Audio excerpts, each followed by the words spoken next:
What 1 2 1 2. It goes what 1 2 1 2. What 1 2 1 2. We are back. Wednesday live in effect. I told you I'll be back, man.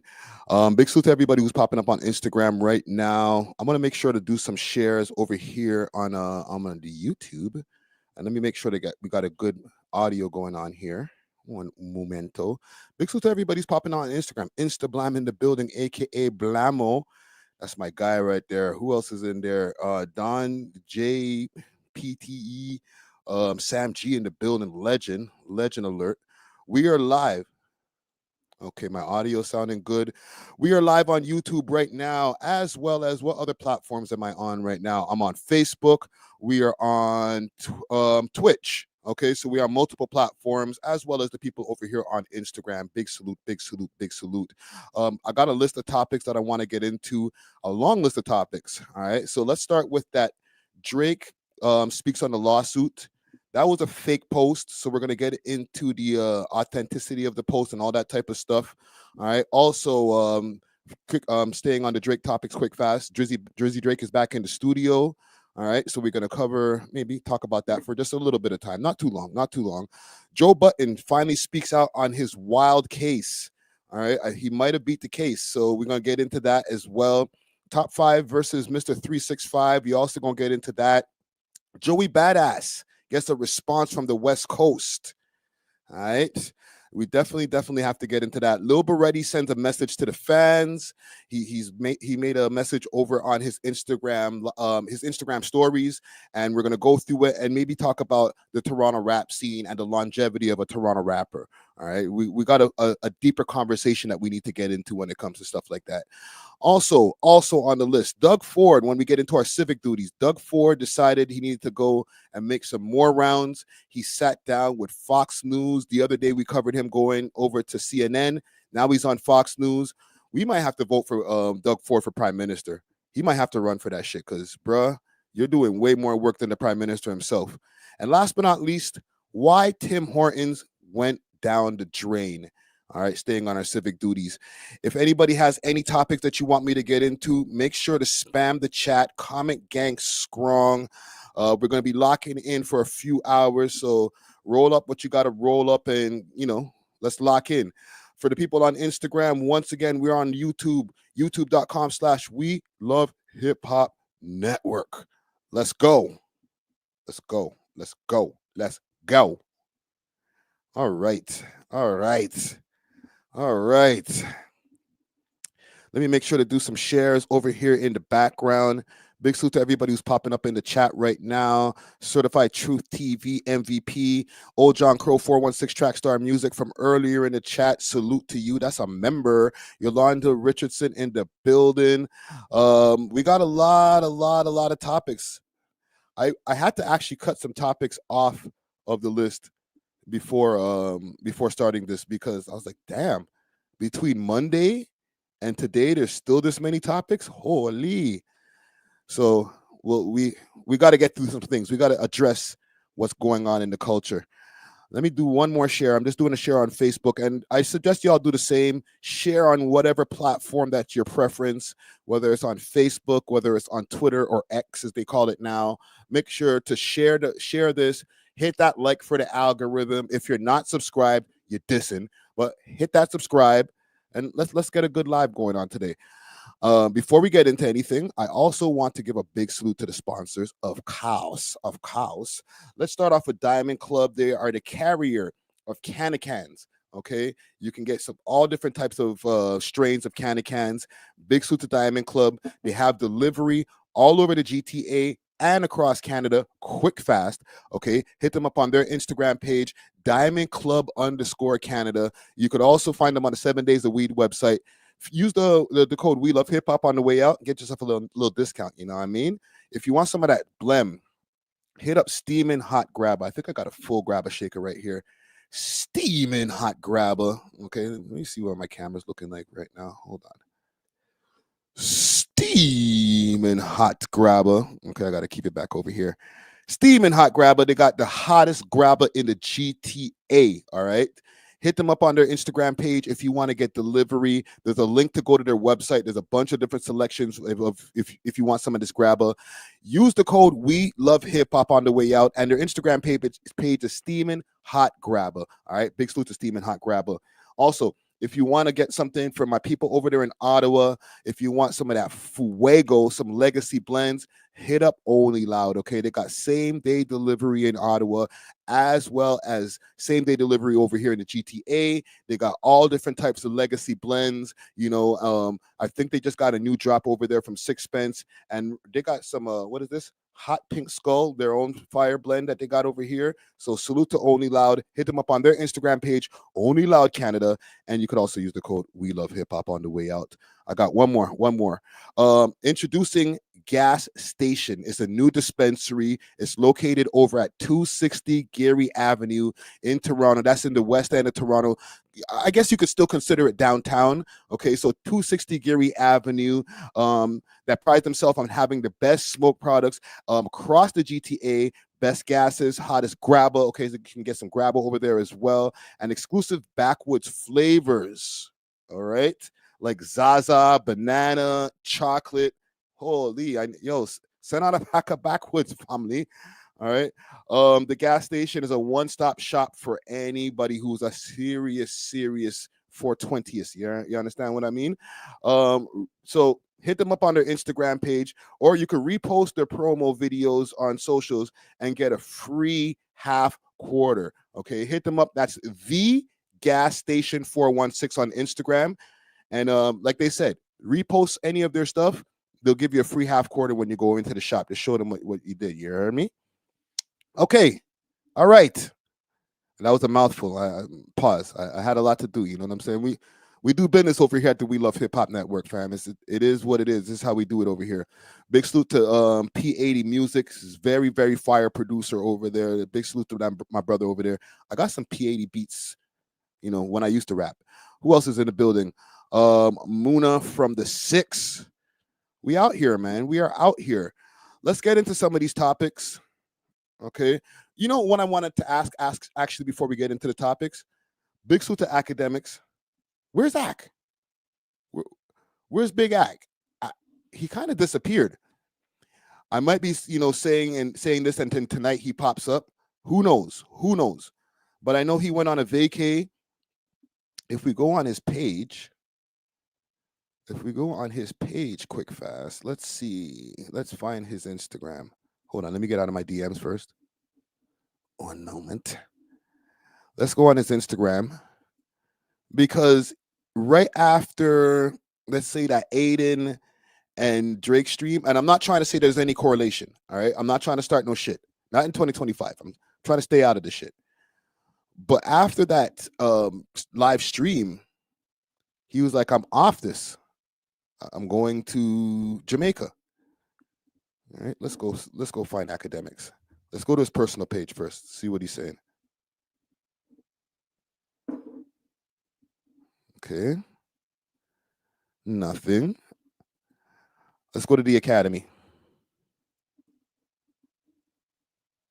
Because I'm just saying, like, he's been posting, or he's not been posting. His team has been posting on his behalf. All right. It's a tip.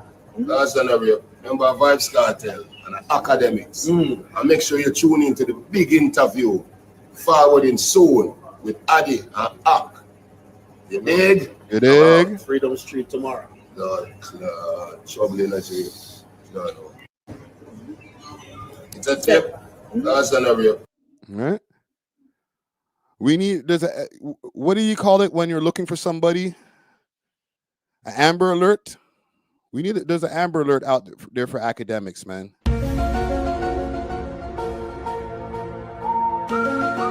Forward back, bro. I don't know where you've been. I don't know if you're still in Jamaica. I don't think he's still in Jamaica. He must be back on Canadian soil, because everybody who went to Jamaica, they're already back. You know, there's a few people who obviously went there to see, they wanted to go see family and stuff. So they stayed longer, like big salute to Honcho Hoodlum. I know Honcho Hoodlum is still out there in Jamaica, but Big Ak, is he still out there in Jamaica? What happened? When are you gonna start streaming again? Like, we're at what, the 8th of January? I'm just saying. It's not a topic. It's just a question, something that went through my mind when I started seeing the days pass, and I started saying to myself, what's going on with Ak? Is it I just need to take a nice long vacation? And I messed with Ak, and I don't want to get mixy, but we media, so sometimes I gotta. My allegiance is to the audience. I'll say that. From what I heard, Friday, here comes Friday with that what I heard shit. From what I heard, and this is just through somebody in the comments. This is not even some substantiated source or something. Somebody in the comments, in these We Love Hip Hop comments, and I know y'all niggas be smart as hell, said, yo, he's in Jamaica with his ex right now. I said,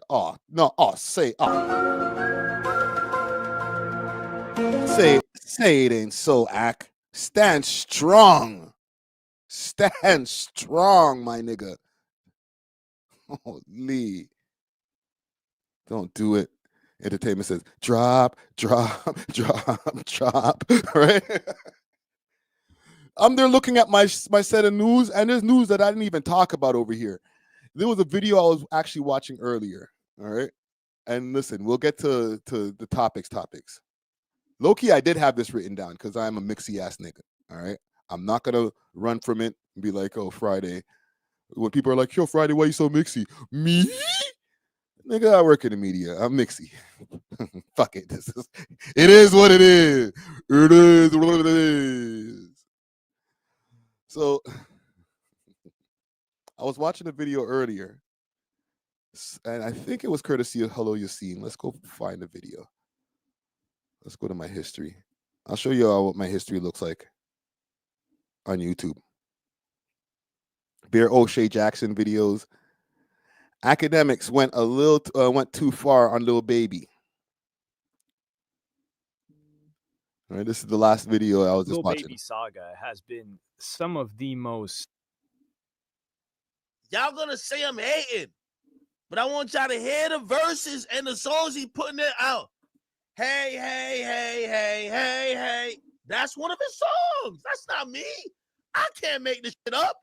Say twin, chat. I'm not. I refuse. Listen, I know when I be hating. I ain't gonna lie. I know when I be hating. Because when I usually hate, sometimes I don't even listen. And Lil Baby dropped, right?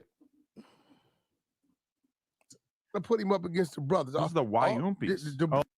For conversation. All right, now we put it on the table. When we got each other's number, if there's something that we feel is disrespectful, all right, cool. Now, with all that, he knows my job.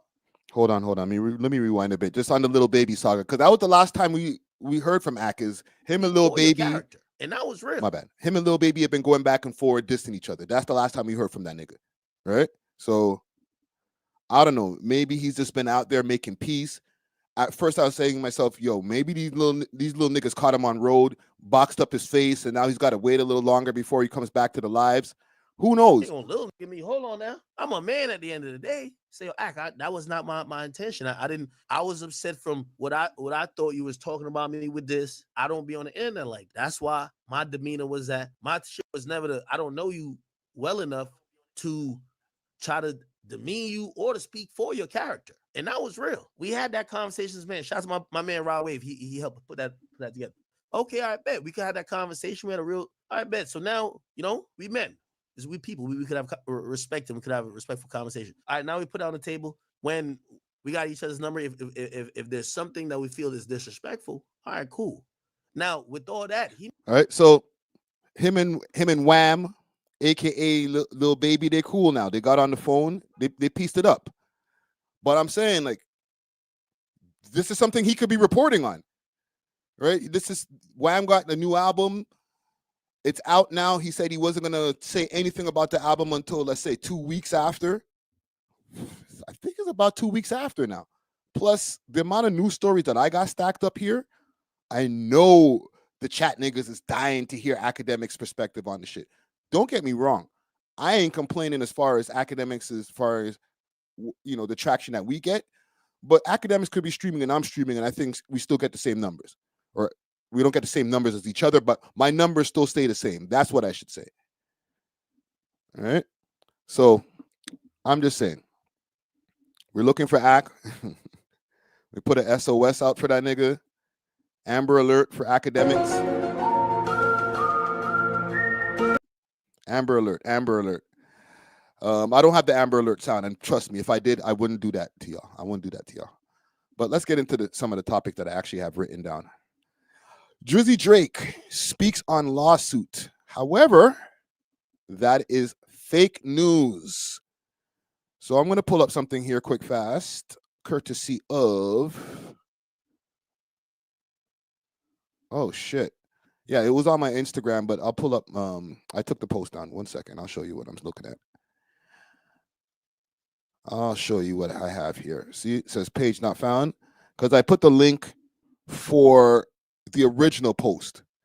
I'll show you what's up now. And follow me on Instagram, Friday Ricky Dread. That's the one with the check mark. You heard me. So this is the post I have here. You know what? I should find a better place I could read this because I ain't trying to mash up my eyes right now. I could read it off my phone, but I'll go on Twitter. Let's go on Twitter because I posted I'm starting to post on Twitter more often. So follow me on Twitter also, Friday Ricky Dread. I'm getting my tweets on. All right. So I'm going to read what's been written here, and then we'll go over the authenticity. So it says, I mean, I don't know the details, fam. I'm just showing you outside perception. I think there's better ways to go about it is my opinion. Me and Universal is like if Nike was funding campaigns about LeBron cheating on his wife, not Adidas or Reebok. Nike, the company that he's been with since started. My situation is not no street shit. Everybody before me that tried the labels was too eccentric, so they wrote them off as crazy, and they went to pay for their sins and mistakes, and they had to pay for their sins and mistakes. I'm going to change that and make the building a safer place for every artist moving forward.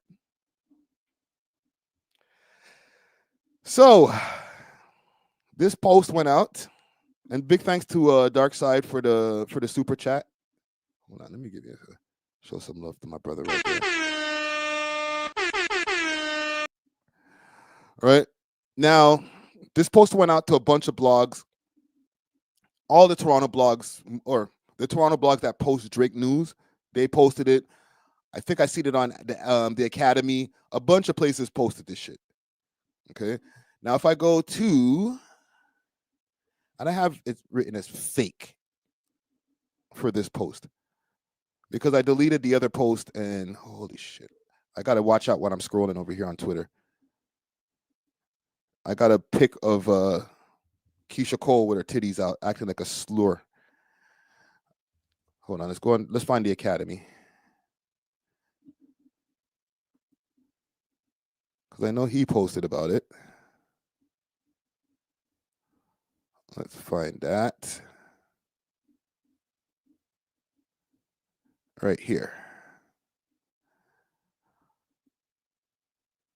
Okay, so Team Academics can confirm that this is an artificially generated fake DM. Drake called Buddy a rat. Oh, and there's the rest of this here. Oh, hold on. Let's see if I can see this closer. Can I get a closer view of this? Blood seed. That's all I can get.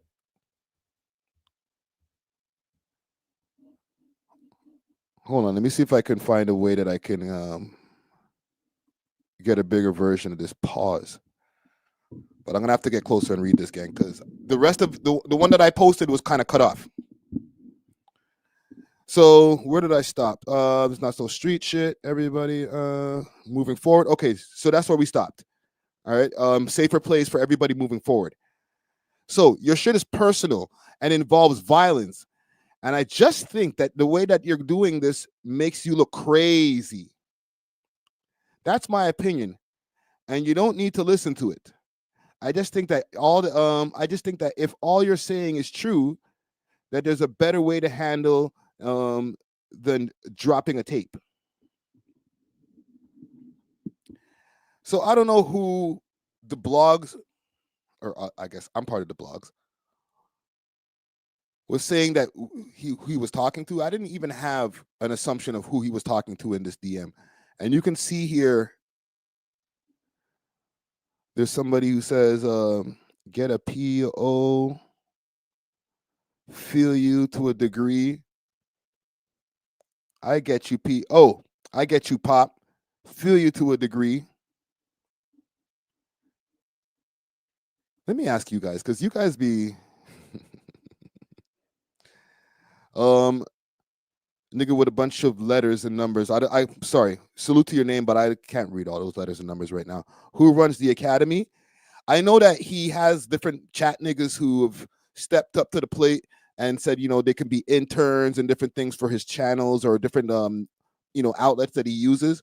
The academy, I think now on his academics or DJ Academics Instagram page, he posts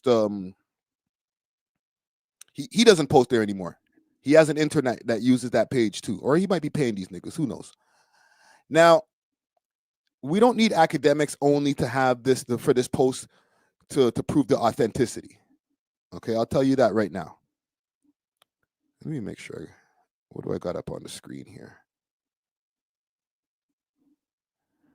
One moment, gang, because I don't want to have the wrong things on the screen. Uno momento. Let's go to the academics post. All right, this is the post that I was talking about. My bad, gang. All right, y'all can see this. We don't need to use academics as the measure or the litmus test to whether this is real or not. I could also confirm that this is fake. My inside sources have advised me, and this is shortly after me posting.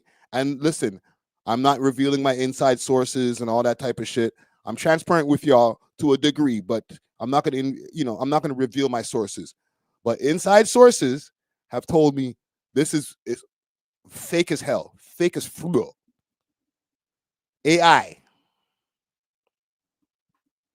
So if you see this running around on the blogs, on anybody's blog page, especially a lot of y'all K guzzlers, K bots, K barbs, Kung Fu Kenyans. I know y'all love to run with these narratives. You know what I'm saying? You K cock gobblers.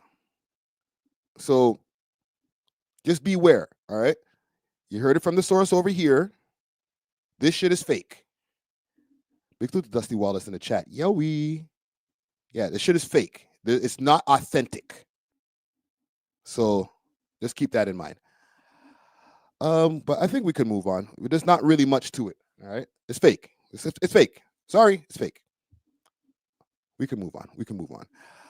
You know what I need to do? I'm going to share a link for y'all in a minute. I'm going to move on to the next story I have here. What do I have next here? Oh, Drizzy Drake back in the studio. Let's keep this open here. Let's go to... Oh, y'all seen this? Let me play a little bit of it. Little bit. Dying to prove that ain't no more holding me back. A nigga too crack. If I put one in the pot, I'm bringing two back. G-way stepper, reps up, reppers. Hold on. Too much. We'll get to that later. We'll do a full breakdown on that later. Yolanda Richardson says clearly fake. How do y'all feel it's clearly fake? Like, to me, yes, it's clearly fake, but what gave it away to y'all? Real shit. What gave it away to y'all? And big thanks to Darkside for the donation. 1 second. Big thanks. All right. What gave it away to y'all that was fake? Let me know in the comments. And while we do that, we'll move on. Let's see here. Staying on Drake news. We're going to do all the Drake shit at the top of the pod, and then we're moving on. And one thing also, I'll say this quick, fast, before we go on to this new Drake story here. we ain't doing no Drake Kendrick shit. If it really pops off, then we can go there. We can do a bunch of Drake Kendrick Lamar content. But to be honest, fam, we gotta leave this Drake Kendrick Lamar shit in 2024. Like, bruh, even as a content creator, and trust me, we've enjoyed coming up through that whole beef and stuff like that. More money, all types of shit. It's cool, but it's like beating a dead horse. Holy shit, man! What did Drake say about Kendrick now? What did Kendrick subliminally say about Drake? And the thing is, it's, if I really want to be honest, it just seems a lot of one-sidedness right now. All right. People look for all the different things when every time Drake speaks, because he's way more vocal on social media, that is supposed to be a quote unquote shot at Kendrick Lamar. Oh, you see, Drake, he went and ate at Noble. That's Kendrick's favorite restaurant. That's a diss. Like, come on, fam. Right? Are we over it, gang? Peace Love says, move on, right? Moose underscore 2676 says, you not wrong. We over it. Yes. And I'm saying this not even just as the content creators. You guys, Kendrick, Drake, no mas. It's over, bro. We don't want to hear nothing from you. Just move on to just doing good music about other shit. Not even a jab. Because if a jab happens, then everybody's going to go, oh, fire up the mics. Oh, did you hear the jab that Kendrick said about Drake on this last? Like, because Kendrick is guilty of this shit too. He took shots at him on a GNX album. He took shots at him on a SZA track. Like, both of y'all niggas get over it. Break it up. It's like a fight between two youngins. Break it up, guys. Break it up. Hey, stop, guys, stop. No more. Everybody in the corners.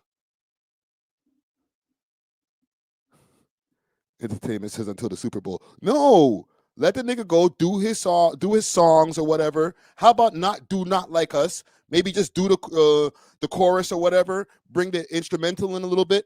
Go on to the rest of your illustrious catalog, and let's keep 2024 in 2024.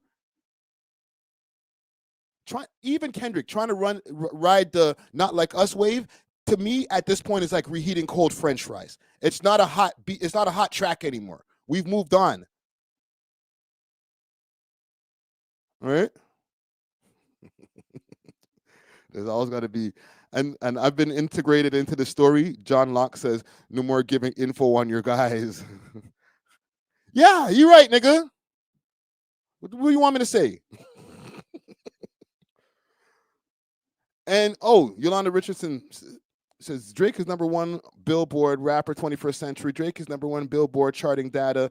Kenny threw this kitchen sink and couldn't eliminate Drake. Yes and no. Yes, these are all true facts. All facts. Okay, he's the #1. Drake's the #1. But don't get it twisted. That's a lot of narrative building too. There's a lot of blogs out there that are just posting, hey, did you know that Drake hit #1 on Stitcher Music today? Did you know that Drake is the #1? He just went 1 billion streams on Geo7 Music. Did you know that Drake is the #1 Apple Music artist to be a male between 36 and 38? Like, come on, bro. Where are all these stats coming from?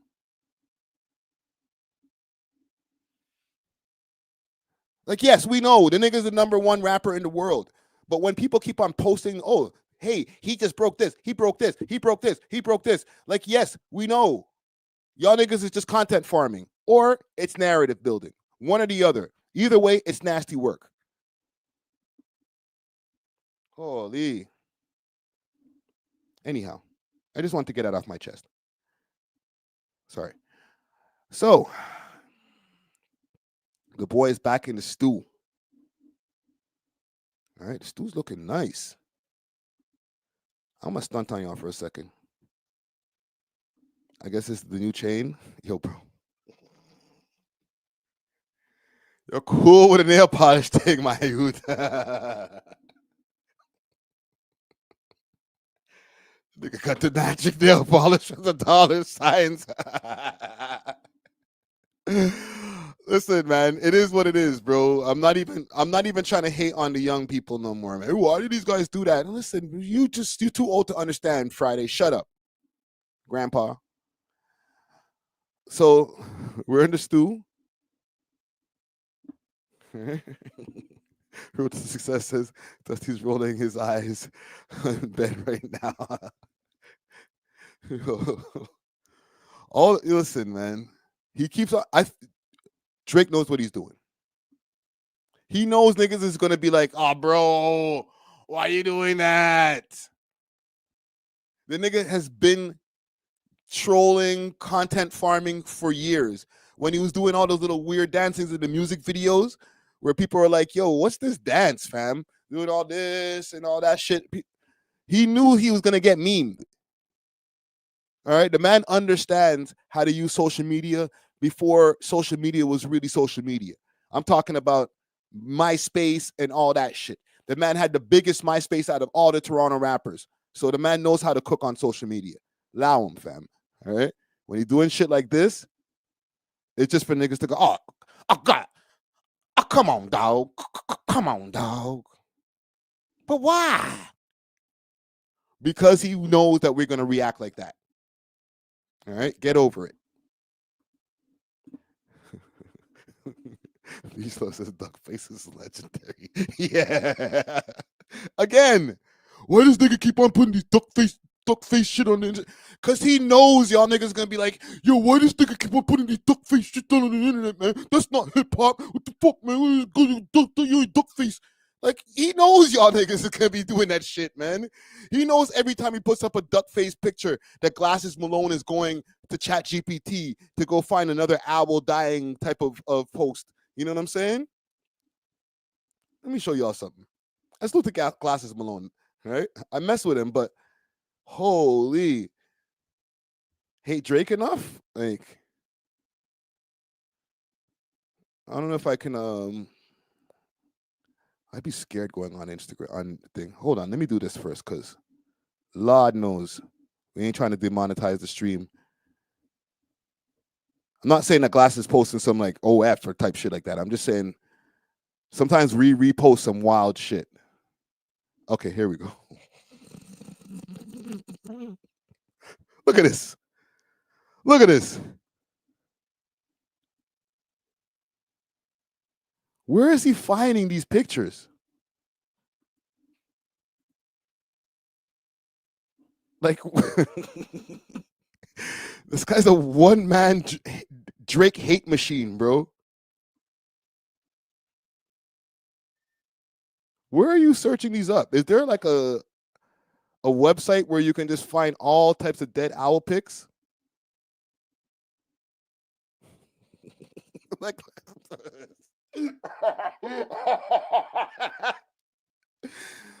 oh shit. This nigga's dedicated to hating Drake. And Glasses is like a big time West Coast rapper, podcaster on a network with Charlemagne the God.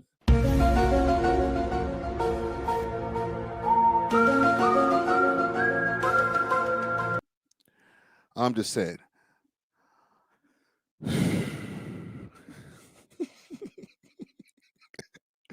Is this AI? Did you get this off of ChatGPT? And if so, this is ChatGPT is doing a great job.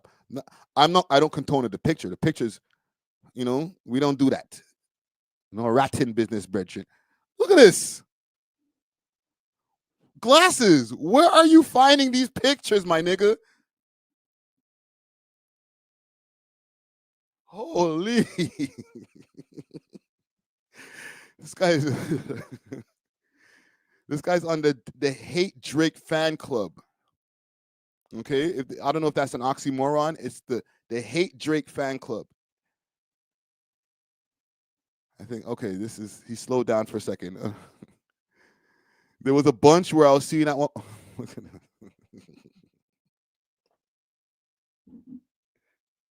Yo, I quit, man. You got this, bro. Like, nigga. Okay, you're from the West Coast. You like Kendrick Lamar. It's fine. Is there a version of this for niggas in Toronto? Comment gang strong. Is there a version of this type of energy towards West Coast niggas pro Drake? Give me any blog pages, artist, because technically Glasses is not a blog. He's an artist, right? He turned into a blog as soon as Drake and Kendrick got into a beef. But give me any pages that are blog pages, personalities, anybody who are just this crazy, like this gung-ho about this shit. Let me know. Comment gang strong. I'm gonna look up something. I want to stunt on y'all for a second. I want to start on y'all for a second. Let's go back to the Drizzy Drake post. Ooh, hold on. 1 second. I ain't gonna let that picture of Keisha Cole get me this time. You know, scallywag. Keep Six, yes, definitely. Keep Six has the craziest post.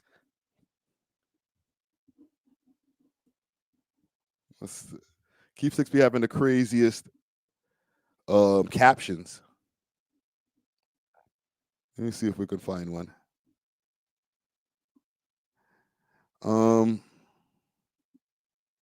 This is not the time to post LeBron. All right. They're on LeBron's head right now. Look at this.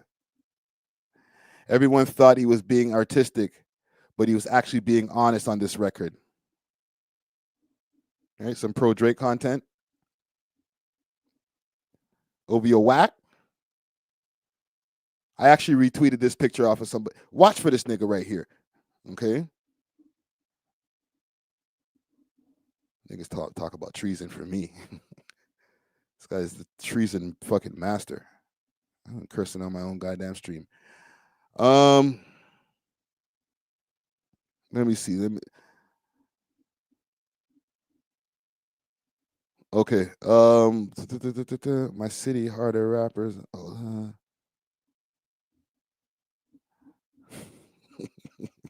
I'm there laughing at some of these other captions that I see here. Holy.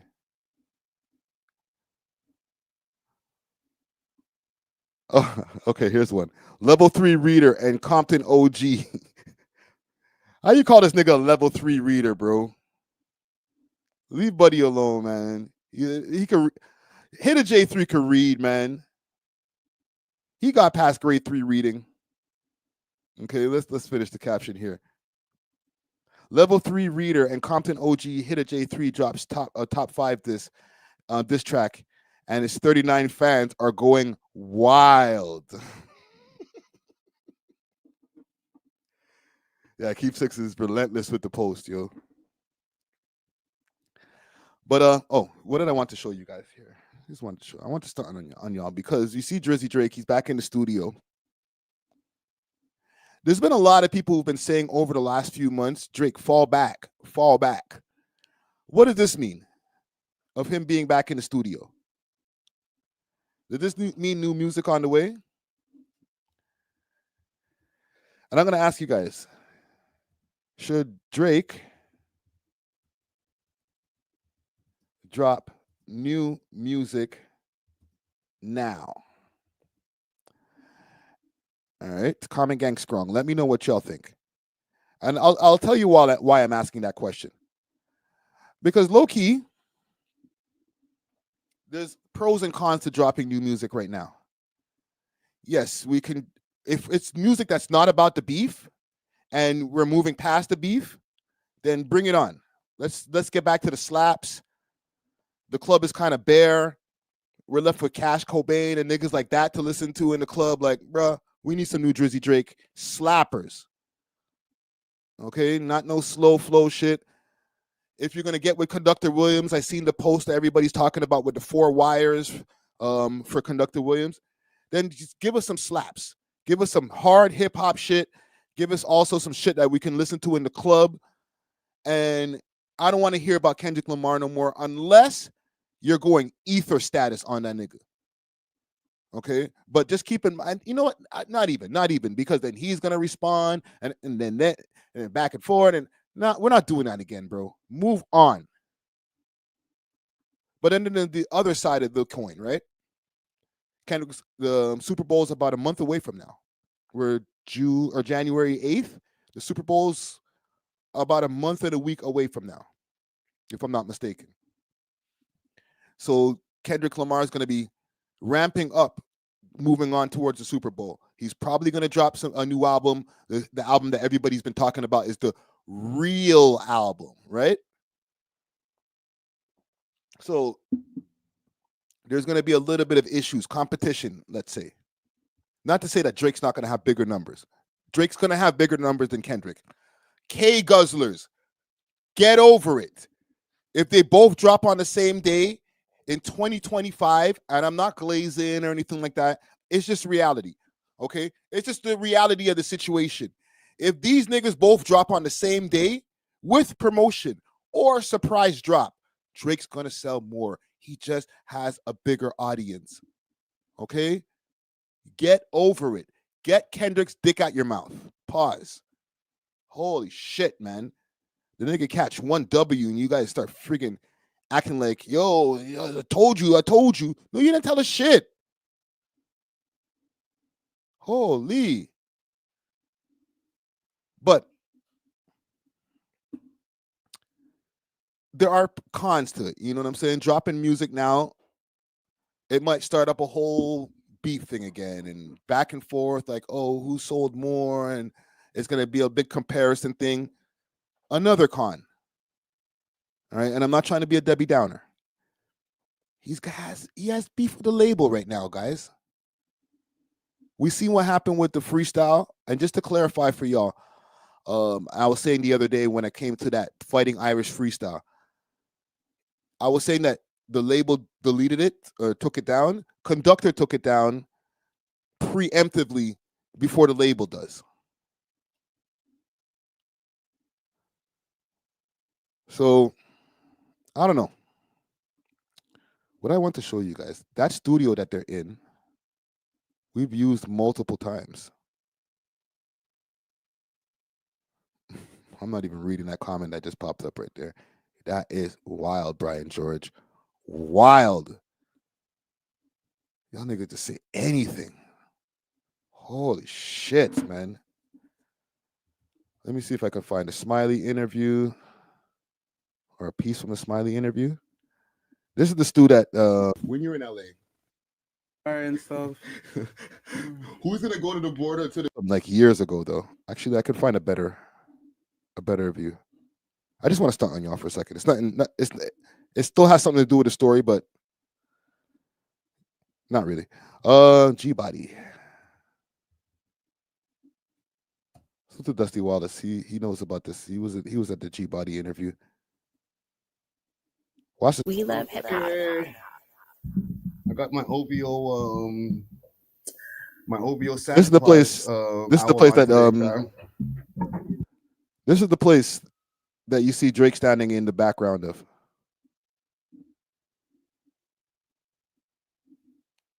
He should make sure to ask him about that. Right? You know what I'm saying? Yeah. What drew you to hockey rather than like the stereotypical everybody just playing ball? Before I even go to that, I got to shout out Screws and I got to shout out J Live. You know, rest in peace. Yes, J all Live, right, you know what I J mean? Live. The board in the back is crazy. And then what kind of shot? Do I have another full shot of the place? Not to toot my own horn. I feel like I was. This is that booth. Move your hand. The only rapper coming right there. That's the booth that you see Drizzy Drake standing in front of in this picture here.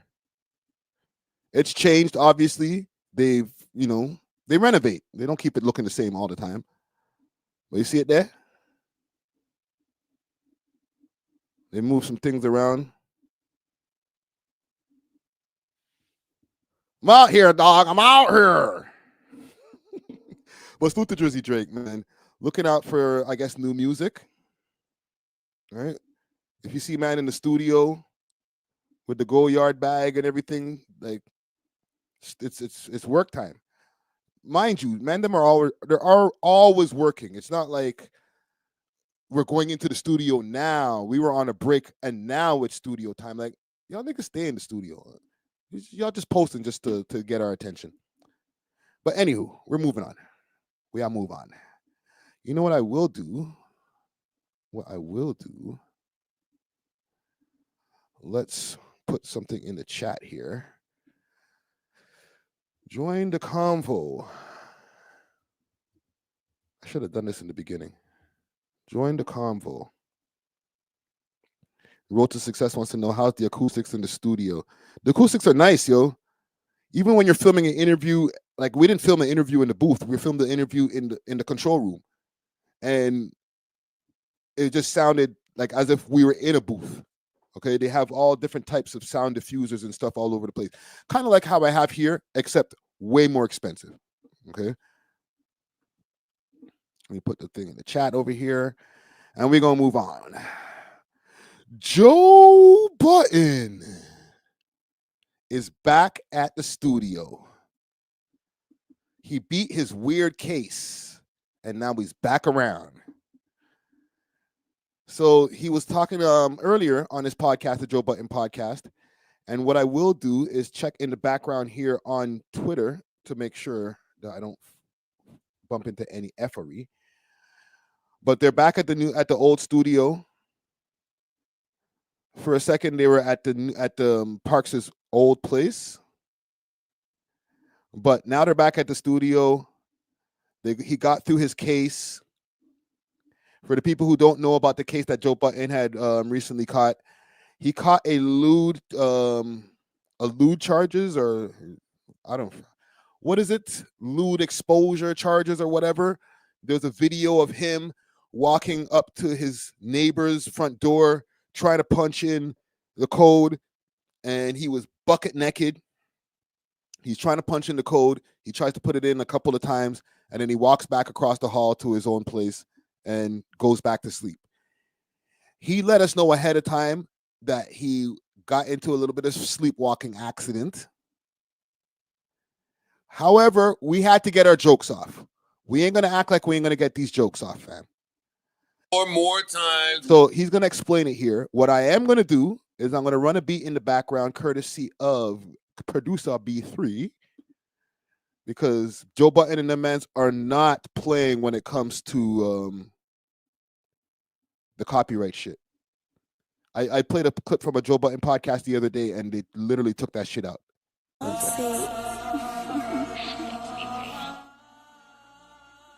Okay. Playing a little beat in the background.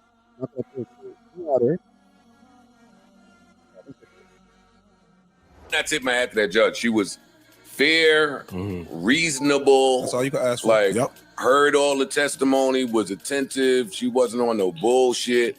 And she came back and was like, she gave a whole breakdown, like, of everybody testified of their body language, their consistencies, their inconsistencies, their reasonability, the credibility. She did say I smirked a couple of times during the thing, but that lady was getting some bullshit off. Like a lady. So I hit up a couple of smirks, but hold on. I'm sorry. My bad. So as you can see here, they're back in the studio, the white couches, they're back there in Jersey, in Edgewater, New Jersey. Just for a little bit more background on this too, because a lot of information came out about Joe Budden and his business dealings and behind the scenes of this whole podcast. He has a couple of apartments. I think I mentioned this in the last live or a few weeks ago before New Year's Eve type shit. He has a couple of units in that building now. There's a unit that's just there, just for the podcast. I think his homie Corey sleeps over there sometimes. And then he has a unit that's his own residence in that place. So Joe Budden is not, he got money. He's playing with big bank. But a lot of people were trying to show support as far as them not being able to be there anymore. He was thanking a lot of people on the podcast earlier today, saying, you know, people were offering them warehouses and different rental spaces and different places to go use. So salute to everybody who's been showing love. If I had the means, I would do it too. I love the Joe Budden podcast. I've been listening to this shit for probably 10 years. So yeah. If they needed a new spot and they couldn't use Park's crib, yeah, I'm glad that people were able to show support. But let's continue playing this here. Hold on. Beat first. But that was the end of that. And by preponderance of the evidence, kick rocks. Yeah, out of here. because then she got into what some of these things mean. Stalking means by statute 8.25, Words mean things. 2 or more times where you have harassed, threatened, made somebody in fear for their life, but yada, all of this shit that didn't apply to me. So she was like, by preponderance of the evidence, no, I don't find that is stalking. And lewdness Hold on. That's crazy. They hit this nigga for stalking. Wow. I forgot about that part. The lewdness, I get it. I guess, okay, the nigga's naked. But the way that he breaks it down in this, Entertainment says, Friday, we need a 16. What you mean, on this? Huh? The man's not hot. No, I'm not doing it. Not doing it. Sorry. Okay, we're continuing. Statute 6.423 says that you have to be nude where there's reasonable expectation for you to be seen. I wasn't seen. That ring video means if you see me through a ring door, that don't mean nothing. Like nobody was in the hallway, nobody seen shit. And you have to be in the act of or trying to pleasure yourself.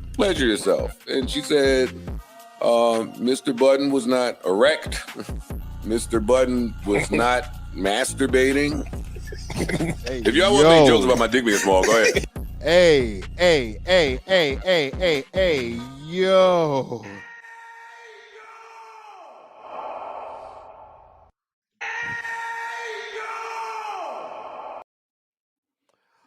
So I think we get the gist here. This is a 7-minute clip. I don't need to play the whole 7-minute clip. I'll play a little bit more. I'm workshopping a few right now. I got the nigga for this. I got the Chinese shit just on deck. The Chinese shit, right? Look at you. He was trying to forcibly enter himself. The one time that he touched his penis, he appeared to be trying to cover himself. Yo. Mr. Budden was not trying to forcibly enter because that's what they say. He was trying to forcibly enter my place. But the video showed me trying to put a keypad in. It looked like I had to pee. It looked like a 10-second video of me having to pee. She was like, he's shifting his weight from one leg to another leg as if he has to use the bathroom. He's not forcibly trying to enter. He was out there for a total of 9 seconds, and it is for that I find, it's over for that. So, holy, that's crazy. Brown Skin Dragon says Joe was shrimp fry rice.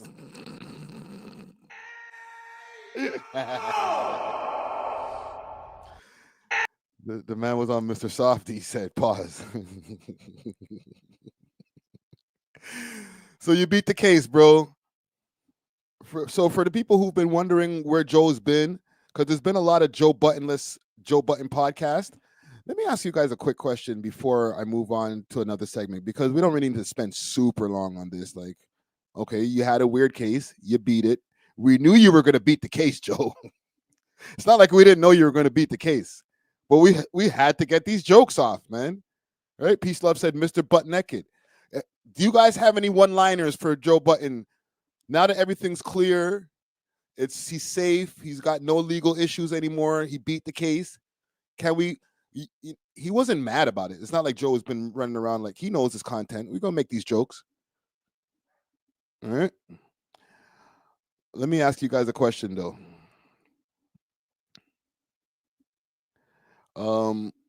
Because there was a bunch of podcast episodes that had no Joe Budden.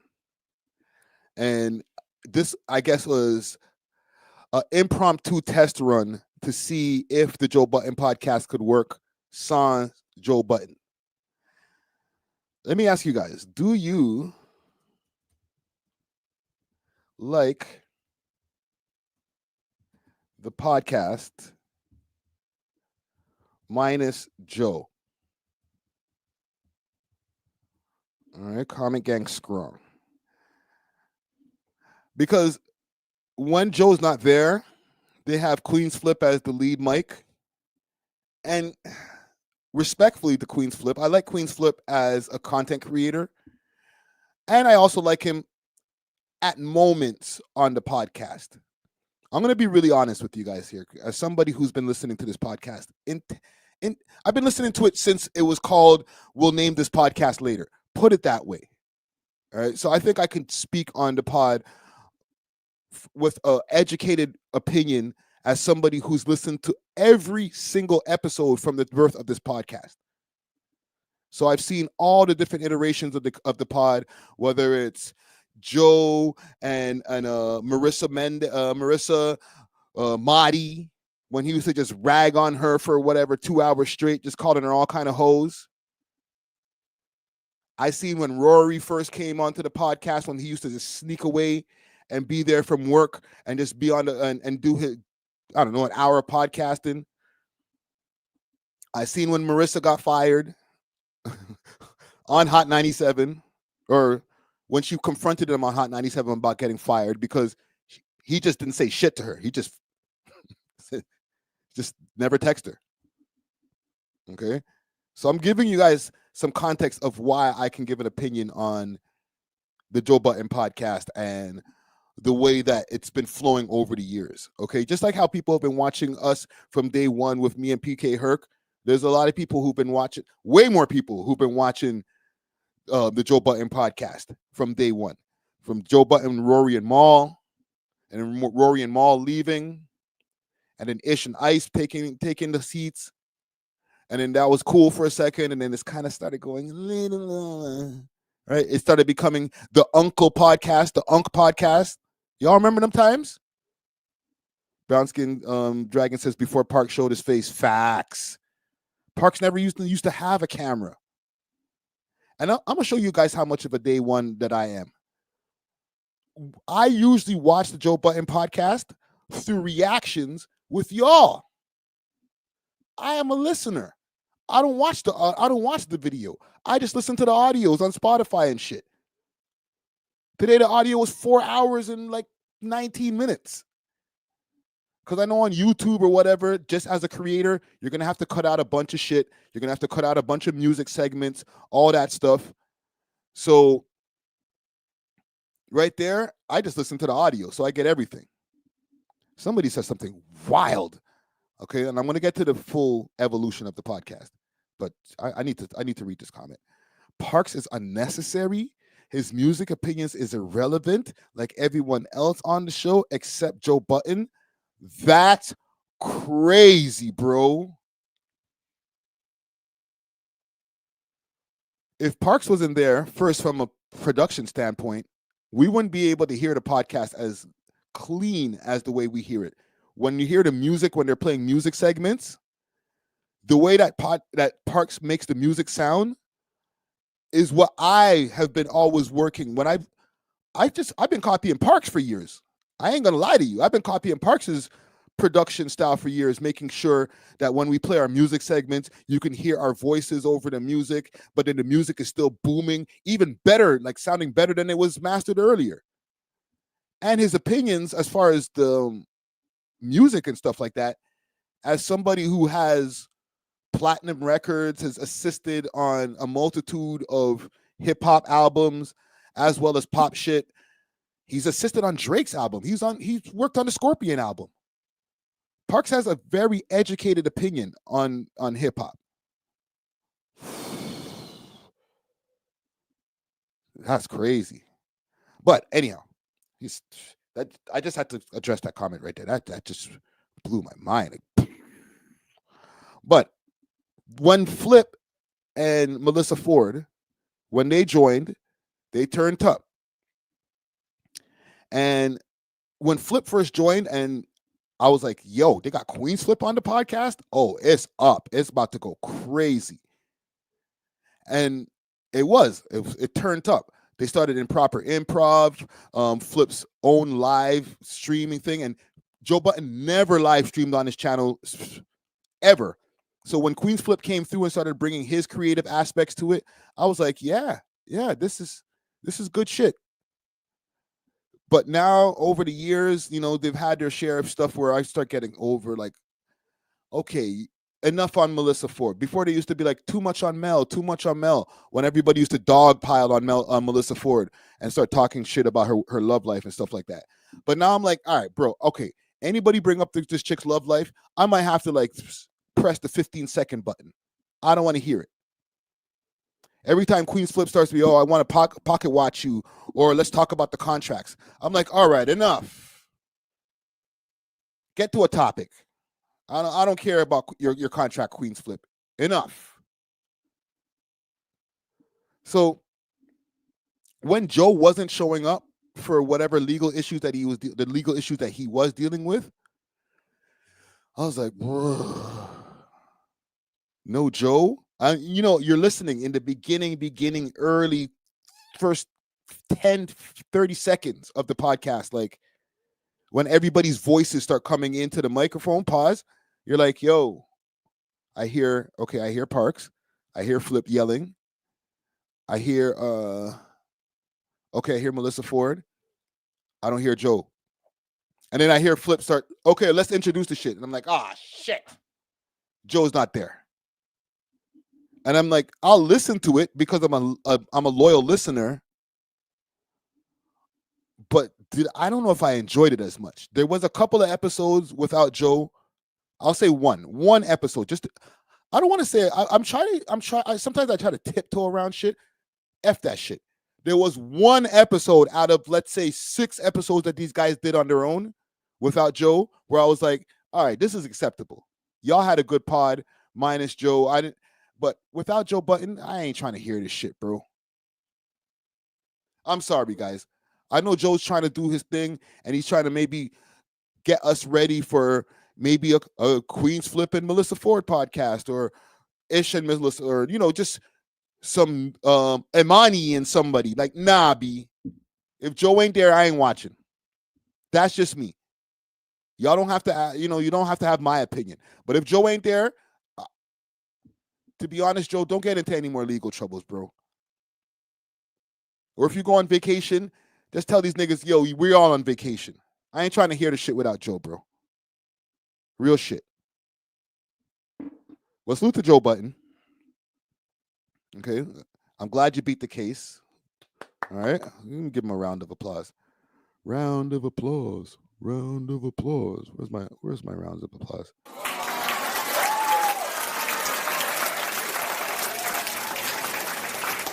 All right, buddy. Good shit, man.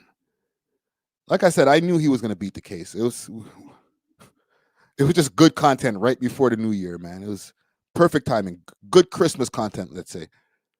But yeah, salute to Joe Budden. What else do we got on the list here? What else? 1, 2, 3. We got through 3 topics already. Okay, all right. I'm gonna show you guys something here. Is it still there?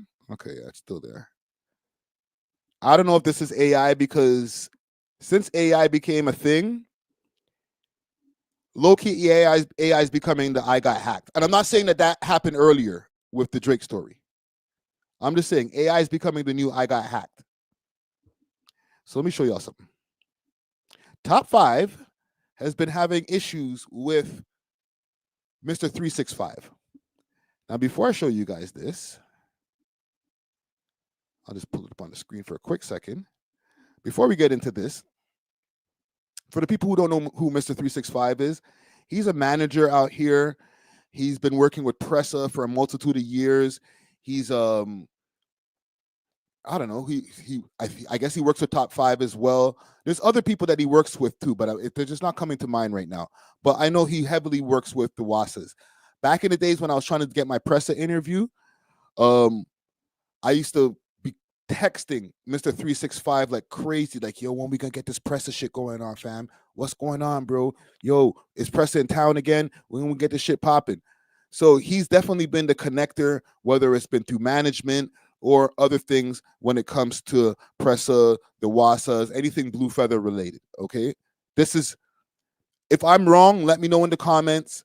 Nobody get crazy with me and after I report this story, because we've moved on to some Toronto stories. Okay, we'll put that there in the air. And I just want to give you guys a little disclaimer first. When I do Toronto stories, sometimes some of y'all niggas be getting mad. You get up on the blogs. I didn't put you there. It's not on my page. You get up on the blogs, and then after it's like, Friday, why are you talking about this? Why did you post this? So these niggas could do their job, but I can't do my job because you can see my face. Nah, B. So I'm just putting that as a disclaimer right now. Now that we're moving on to not just about this story specifically, all Toronto stories moving forward.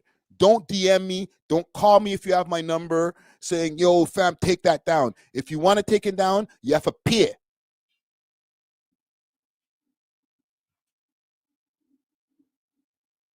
And I'm not backing down off of that.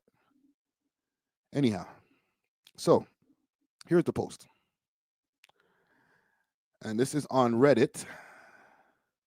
I won't even say salute to the Reddit. Suck your mom, Reddit. Top 5 calls out Mr. 365 for stealing and smashing Transformers. Always. Also sends Axe some love. So the post here says, this fake ass manager or management used to steal money from me while I was looking at 25 years in jail. Now he hiding my YouTube channel and TuneCore. Get this tranny slayer at Mr. 365. Whew.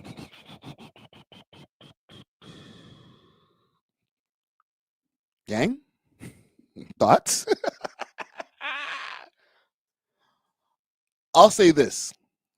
I don't think that he's out there smashing the Transformers, okay? I don't think he's on some Optimus Prime shit. All right? I don't think that's happening. All right? Hold on. Let me make my screen bigger because look. I don't think you're doing that, fam. All right? Straight. You're straight. But you know, the internet, like, you know, you throw those kind of jabs, make the post a little bit more inflammatory. But the stealing money thing, holy, we might need to get 365. We might need to get 365 on the line. If anybody's watching this who knows this nigga, send them this live right now, man. The link is at the top of the chat. Let me make sure the link is up there. Yeah, the link is at the top of the chat. I'm gonna have to use the Icy Springer line. We need you now, brother. We need you now. I don't know what to say, man. Stealing money, that's not a good look. Hiding, what about this part now? He's hiding my YouTube channel and TuneCore. This is why y'all niggas need to start doing your own shit. Listen, this is all allegedly. I don't know if this is true. This is an accusation based on what Top 5 or could be AI. Could be AI. But whatever that this post is saying, this Instagram story post is saying, they're saying that the man has been hiding his YouTube and his TuneCore. Okay, hiding, I don't know what that means. I guess maybe he doesn't have access to the back end. This could happen in ways of you have access to Top 5's YouTube and his TuneCore, and you change the password, and now he can't get it. Okay, there's money in there. I'm just speculating. I'm just giving reasons of how something like this can happen. Okay, there's other ways. You can change the bank where the money is going to on YouTube and start having the money get transferred instead of, especially with these rap niggas who don't be having like bank accounts and shit like that. Niggas be on some cash shit. It's like, okay, well, I'll set up the money so that on the 21st or the 22nd, whenever the YouTube money goes out, then just send it to my account, and then I'll just, cash it out and give you the cash. Never give the nigga the cash. I don't know if this is happening. I'm just saying these are the different ways that these things can happen when it comes to using people's accounts or having access to people's accounts. That's why when it comes to having a YouTube account and you're trying to give people access to do different works behind the scenes, you got to give them different administrative access, but not full access where now they can see the money in the back end. Niggas go see the money in the back end. They're like, oh, God damn, you got 50 racks sitting in there this month? Oh, shit. Swoop. Money gone. You know what I'm saying? You never know.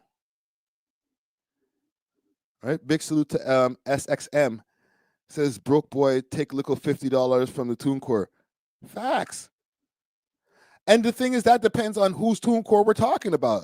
Right? And listen, this is not substantiated. This is all allegations based on a post that was posted by an account that looks like Top5's, because it could be AI in these days of 2025. We never know.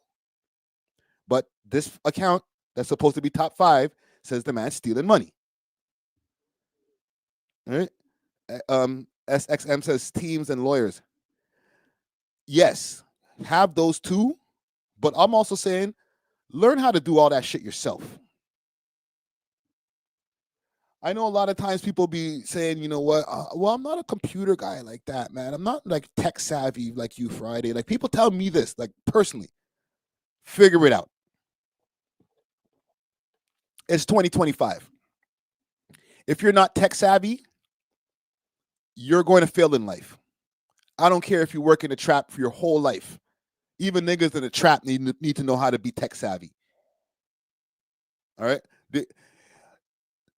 Yo, you could be setting up accounts and doing your shit in crypto. Getting all your money in crypto. And I'm not talking tech savvy doesn't mean, oh, yo, I use Telegram still. Like, I don't mean that. Anybody can set up a social media account. That's just basically setting up an encrypted WhatsApp or a more encrypted WhatsApp. I'm talking about really tech savvy. Like, buy a laptop. I'm talking to all these hood niggas out there who are in the music game. Okay, get yourself a laptop so that when you're at home, you're on your laptop, you're taking care of business, you're looking up your analytics. You can do it on your phone too, but your laptop gives you more access to do some changes. Okay, let me do some stuff on my YouTube. Let me fix a couple of videos in my YouTube editor, all types of shit. It sounds like nerdy shit, but guess what? Nerds get bitches. So if y'all worried about not getting bitches because you're nerdy, then you're stupid. Right? It's 2025. We can't have people taking care of your shit, and then if something happens, you'd be like, oh, this nigga robbed me. No, take care of your own shit. Nobody can rob me because I take care of my own shit.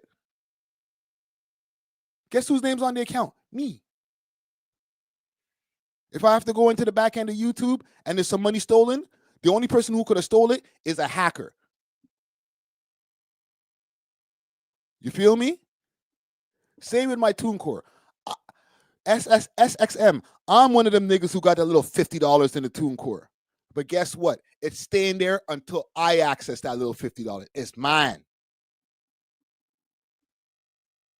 I have no other nigga speaking for me. Even if I have a manager, I still want access to the shit. You feel me? It's like them niggas you go into the mechanic and the mechanic just tells you, oh, well, you need a new muffler and, your ball bearings are off. You just got to take their word for it because you don't know how to fix the car. It's the same thing with the music game. If you don't know shit about shit, then the manager could tell you whatever that you need to pay for, whatever that you can't do, whatever he can't do, whatever. You just got to take it because I don't know shit. I just make music. I'm just a dumb rapper. No. Those days are done. Take the power in your own hand, my guy. And then we don't have to complain about none of this shit. Allegedly, because we don't know if any of these things have happened. Okay? Keep in mind, we're dealing with Top5. Top5 knows how to get engagement off the net. It's not something that's up right now, but, You know, it's a story post. It comes and goes. But we out here. We grab them things, bro. How dare you try to get a story posted past us viper ass media niggas? We catch everything. All right. What y'all saying here? And Top 5's been he's been being good. He's been laying low. He's staying out of trouble. You know, the only time you see him is at the ball game. And maybe not even that. Like, this nigga's just staying super low. You can even provide one-time passwords that change for media management now. Yes. But that's like advanced technology 102 or 201 or whatever the class would be. Because once you start getting into, hey, you can do password managers, and every 48 hours or whatever, or let's say once a week, we can generate you a new password that you can use, and then you can save that into your password section of your laptop, in your tabs, or in your extension. You know, these are like, now it's like, yo, what are you saying, fam? Like, what are you talking Chinese, fam? Like, yo, stop, bro. Like, baby steps. Baby steps. Okay? Then we can get into two-way authentications and you know what I'm saying? Like, nah, that's too much. That's too much for the man them yet. It's got to take it easy on the man them. Baby steps. But yeah, salute to Top 5. Salute to Mr. 365. The rest of this post is not really important to me. Like, Livingston, like, gay. Like, okay, you like academics. All right, cool.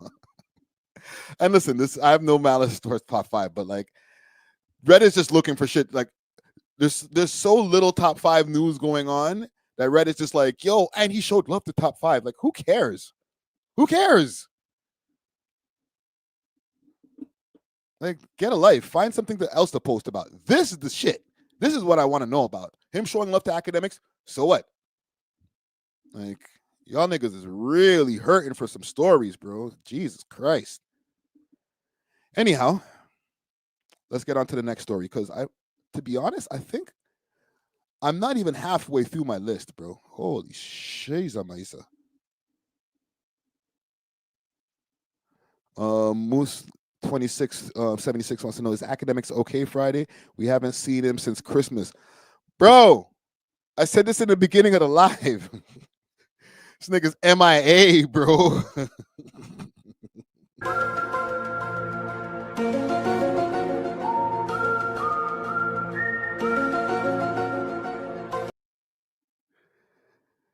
Has anybody seen him?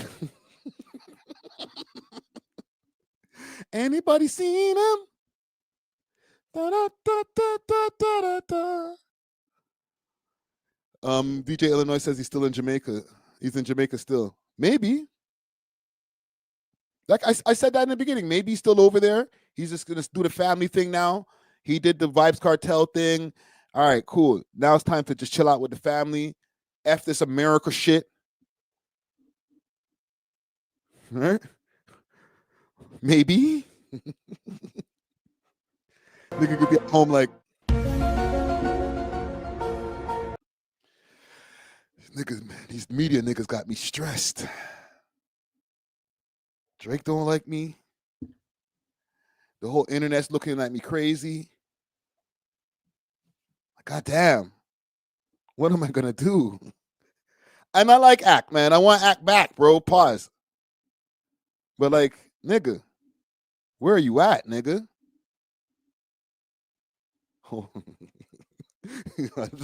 I'm just having fun reading y'all comments. The narratives are crazy. Do you think 5 really jammed on the Kid Julian? I don't know about that. I think something happened, but not as much as what the Julian kid is saying. Top 5 ain't even worth 50K though. Y'all are going crazy. Okay. I got some more shit for us here. Joey Badass got his response. He got I don't know if he got the response he's looking for, but he got a response. West Coast niggas is outside. They say, yo, what, wait. You talking about our king? How dare you talk about King Kendrick in those ways? And we were wondering if Kendrick's going to respond. Big salute to What's the Dirt. Big thanks, What's the Dirt, for the donation. Jeez. Big thanks for the donation. And we were wondering if Kendrick was going to respond. We know that Kendrick takes a little while to come with these diss tracks. If he wasn't planning and working his whole life to diss you, it might take a little longer to get back at you, okay, Joey Badass? So if you're waiting for Kendrick to diss you, I don't know, make 2027, okay? But other niggas decided, yo, Kendrick, I got you, bro. And I'm trying to get to know this nigga right now. Ray Vaughn. I don't know who this nigga is. I'm sorry. But he disses Kendrick Lamar. We're going to get a little copyright, maybe. I'll cut these pieces out later. But let's play a piece of this. Look. Courage come from niggas who minds in the middle with nowhere. It's monsters where I'm from. You stuck if you trying to go there. Uncle was a crackhead, cocaine on his nose hairs, getting high with the low fares. No Jordans, just croquets. What's with the sneak diss and taking shots at us? Then hide the Uzi. Right, what's with the sneak dissing, bro? Cause the only badass the world was recognizing is boozy. Oh, also, this is Tory Lanez. Sorry, forgot to add that part in the beginning of this. He also disses Tory Lanez. What's his nigga's name again? Ray Vaughn. Let me ask you guys a question. You know I be asking questions. I got questions. Nigga. We need to know about this. Nephew. I got the content, nephew. Do you know Ray Vaughn? I'm not trying to diss, you know what I'm saying? How do you spell that? Ray Vaughn? Hold on, let me spell check it. There we go. We'll do that. I don't think that's the correct name, way you spelled. You might have spelled it in a hip-hop way. But do you know who Ray Vaughn is? This nigga, I got you, Kendrick. Don't worry, Kendrick. I'll diss him for you. Hold on. Somebody jumped in the poll right away. Okay. There's some people who know who he is. Okay. Please don't get confused with shooting the movies we're really shooting. Was on Soul album, so if you ask me, you look like a goofy. He said he was on Soul's album, so if you ask me, you look like a goofy. Well, goddamn. I hope this message reaches you well. And Tory, you should be ashamed of yourself. Because DDG needed to sell. You did a verse from a sale, but you went to jail in a booth. Me and you was Keenan and Kel. Stranger things happen on the mic. When Y'all feeling this? Please let me know. Okay. 1 in the chat if you're feeling this. 2 in the chat if this is poubelle, garbage, basura. Niggas beef over it. Hold on. What did you say about Tory again? I wish you could rewind Instagram. And salute to Hello Yassine for the post right here. All right. That's my bro right there. Not really, but I'm cool with Hello Yassine.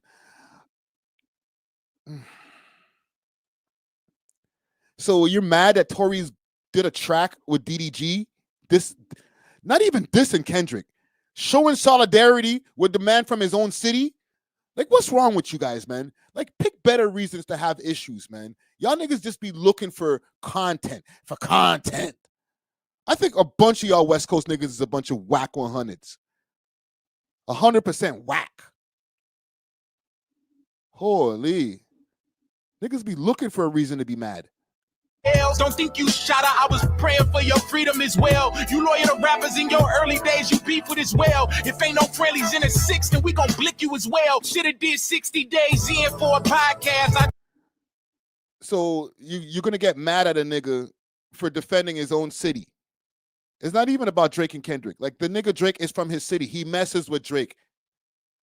They mess with each other, bro. Pause. That's his mans in them. So what, he's going to be like, oh, well, because I'm in the LA jail. Yeah, salute. You know, they're not like us. Like, no, nigga. Toronto, man. Toronto versus everybody. Come on. And listen, I'm not even dissing this nigga. I think he could spit. What's his nigga name again? Ray Vaughn? You doing a thing, bro. Treat more like orders from Timu. You'll get boxed bad when it seemed like everyone haters. And I see what he's doing with the video here. Hold on, we'll play it. Look at this. He's doing the same video type of style that Joey Badass did. He's in a studio. I think Joey Badass, I don't remember if Joey Badass did the studio thing, but he's doing this. He's doing the in front of the Bentley, outside in the sticks. He got the rental while Joey Badass actually can afford his Bentley. I'm just saying. I crashed the pop out, did something for niggas who don't got dads. What? So let's see. Hold on. These West Coast niggas, not even these West Coast niggas, these TDE niggas. Salute to the West Coast. West Coast, mad love. TDE got some weird niggas around, bro. Y'all niggas need to cut it out, fam. Stop letting your little underlings try to get and big up their chest when big men are talking, bro. I crashed the pop out this. Look at this. You see the little TDE chain? Huh? Yo, big men are talking. Little kids, go to the little kid table. Holy shit. Niggas never even heard of you. And you're trying to diss Joey Badass? The man's been in the game like 12 years. The man's been in, Joey Badass been in the rap game since being like 12 years old or some shit. You know what I'm saying? I think the first time I heard of Joey Badass, he was like 15. And he's got a show. He's on a show. Come on, bro. Little kids at the children's table. All right? We have all the turkey, the steak, everything's already cut up for you guys, so we don't have to use your knife and fork like that. All right? Over there at the children's table, big man, adults are talking. I want to see Kendrick. If Joey Badass says, and he's dissing Kendrick, he's dissing the West Coast too. Don't get me wrong. Okay? Or dissing the love of the West Coast that the East Coast is having. But he was dissing Kendrick. He said a lot of he had a lot of direct, or what we could even deem direct bars at Kendrick Lamar. So we're not trying to hear from anybody else. I don't even want to hear Ab-Soul say shit, bro. I want to hear from Kendrick, bro. Denny Edwards says, Friday, why you hating on the West Coast? I am so not hating on the West Coast, bro. There's a lot of niggas on the West Coast who don't move weird like this, bro. I ain't even going to put, you know what? Let me even take back some of this shit. I ain't even going to put it on TDE. Ray Vaughn, fall back, my nigga. Okay. I don't even know if Ak or anybody else is going to cover this shit because ain't nobody, I'm a little blogger compared to the rest of these niggas, bro. Right? Kenzie J says, quit crying Friday. You didn't have an issue with with the dude in the cell doing it. Which dude in the cell? When Tory was defending Drake, Tory's at the adult table. You ain't making no short jokes against Tory, are you? It's not a short. Are you making a short joke? Because Tory's a big man. He's at the big man table. If Tory wants to talk about the Kendrick and Drake beef, his voice gets to be heard immediately. He earned it. You little nigga Ray Vaughn, fall the heck, Ray Gun, fall back, my nigga. We want to hear from we want to hear from the boss. I want to talk to the boss. Okay? That's all I'm saying. I don't even think the track is whack. I think he did his thing. Put it that way. I think he did his thing. I just ain't trying to hear it from you, my nigga. Give them bars to Kendrick. Let Kendrick put 10,000 voices on it. respond to Joey Badass, Kendrick. Wagwan. You want to go try to get at Drake because you got some kind of obsession. But then a nigga bigs up his chest and says, I want smoke. And nobody's saying drop, drop, drop, drop. Like, come on, fam. Joey Badass straight gets out, punches Kendrick right in the side of his head, and nobody's like, drop, drop, drop. Like, come on, fam. Where's the same energy? Don't move the goalpost now, fam. I'm putting Kendrick on the clock. Put it this way. Let's do that. I'm putting Kendrick on the clock. If Kendrick don't respond to this nigga Joey Badass in, give me a time, gang. Wes says I'm kind of glazing Joey Badass. No, bro. I ain't glazing that nigga. I like Joey Badass, but like not that much. Like, pause. I think I listened to his first album. His second album, the one or the album that he has like the American flag on the cover. That album's cool too. It had some bangers. But no, I'm supporting friendly competition. The nigga stuck his chest out. He said too much West Coast dick licking and all this shit that he was saying. He put the red beam right there on Kendrick. Nobody said shit. Oh, when Kendrick gonna respond? Oh, am I the only one saying this shit? Come on, bro. Don't do that, man.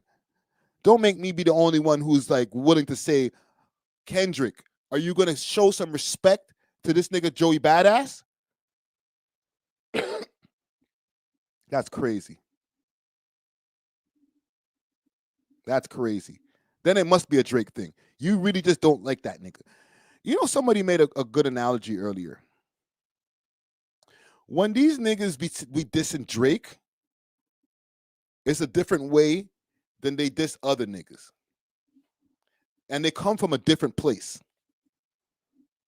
When niggas dissing each other, just like, let's say Kendrick was to respond to Joey Badass. Okay, let's do a hypothetical. I'm sure he's not going to be like, listen, bro, you're a horrible, deplorable human, and you drink too much, and, you know, you smash too many women, and you're just a bad person, and this is why, you know, you're a PDF file. Like, he's not going to say hateful things. Okay? He'll say some bars. I'm sure he'll say some cool, funny shit, but he's not going to try to end him, take his head off, destroy his career forever.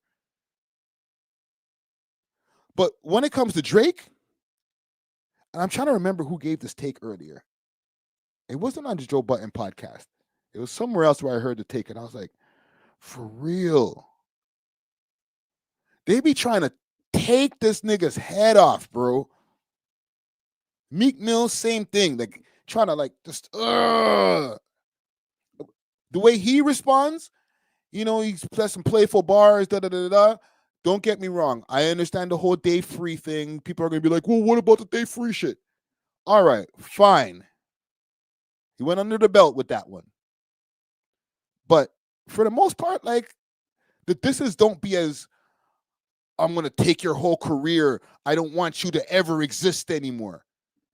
But when it comes the other way around, they're like, yo, they want to take Drake's head off and then walk around with it and be like, yes, we dethroned him. He's dead. Road to success. Thank you. It was Van Lathan. Salute to Van Lathan. I was like in the car driving and I was like, oh, for real. It's true. These niggas would be trying to like low-key kill Drake. But the other way around, like, if it was, I guess, you know, between them and somebody else, not the same energy. Let's have friendly competition. Friendly fire. It's hip-hop until it comes to Drizzy Drake. Then it's like, get him out of the game. He doesn't deserve to have his spot. Why have you guys been listening to him for so long? He's a culture vulture. Like, come on, bro. Why don't you guys just admit it? You don't like the nigga, bro.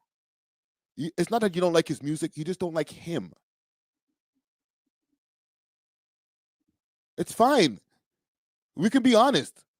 If you don't like him, just say that. Yo, the nigga got slapped, but I just don't like him, bro. Just say it. Get it off your chest. All the niggas who were like trying to get at him, yo, you know, we're dissing him because the culture needs it. No, it's not. It's just because you just don't like him. You don't like his personality. You don't like something about him. You know, you just don't jive with him, whatever. You just don't like him. It's fine. Not everybody has to like everybody. We're in a world where people just don't we don't all have to be friends, fam. But y'all niggas be capping like, yo, we're doing this for the culture. No, you're doing it for yourself. You're doing it for yourself. You know what I'm saying? Anyhow, salute to Ray. I was gonna call him Ray Gun. Rayvon. Okay. You got it, bro. You got it, man. You diss Joey Badass. Okay. And salute to Hello Yassine. Maybe somebody else will post about it. Okay. Anywho, we're moving on. We are moving on. Moving on up, moving on up to this sky, to that tip apartment in the sky. Rich Long says he's a great artist, though. He sounds like he's got bars, fam. I just don't want to hear. I don't want to hear about you for the first time because you're dissing Joey Badass when I want to hear Kendrick diss Joey Badass. That's all I'm saying. All right. Let's go back to Toronto for a second. Lil Berete, Toronto rapper Lil Berete, for the people who don't know who he is. I think a lot of people know who he is. He retired a few months ago, or I guess he took a break. But a lot of times, you know, rappers start getting older and they decide, you know, I don't know about this rap shit no more. So for the most part, it seemed like he's just fallen back from the rap shit. He's probably about 25 years old now, maybe just turning 25. And he's decided to hang it up. However, he took to his Instagram and decided, you know what? Let me give the people a message here, quick, fast. So I'm going to pull up the message courtesy of my X page, aka Twitter. And we're going to go through this and see what he's saying. So salute to Lil Berete. He posted this in his stories earlier today. Says, long live my dad. It's been a week and I still can't believe this shit. My music was something you supported from day one. R.I.P. to his dad. Damn. I remember I was stuck in Africa and you showed me that there was hope to coming back and starting a new life. And you made my first and only YouTube page. I'm hurt. I'm hurt, loss of words. And now I'm in a whole other mind set, and I want. Sorry, my bad. Botching up the reading. Now I'm in a whole other mindset, and I want this shit more than ever. The next time I'm on here, I ain't gonna send no message. It's gonna be my foot on these niggas' necks. Let's go, Lil Berete. So R.I.P. to his pops, man. For real, for real, for real. Let's start there. Okay, condolences to you, bro. Losing a parent is never easy thing. Lamar Lashley says reading is fundamental. I know, man. I botched the hell out of it, man. Sometimes you guys don't know, man. When I'm reading this shit from here, it's not always that my reading is shit, even though sometimes it is. It's just sometimes I can't see the shit from over here, bro. Okay. He did mention the going away to Africa in an interview that we did not too long ago. And I'm glad that he's deciding to come back because he said the next time that he's going to be on here, it's going to be my foot on these niggas' necks. So for artists, like a lot of people decide, you know, I'm going to retire, I'm going to fall back.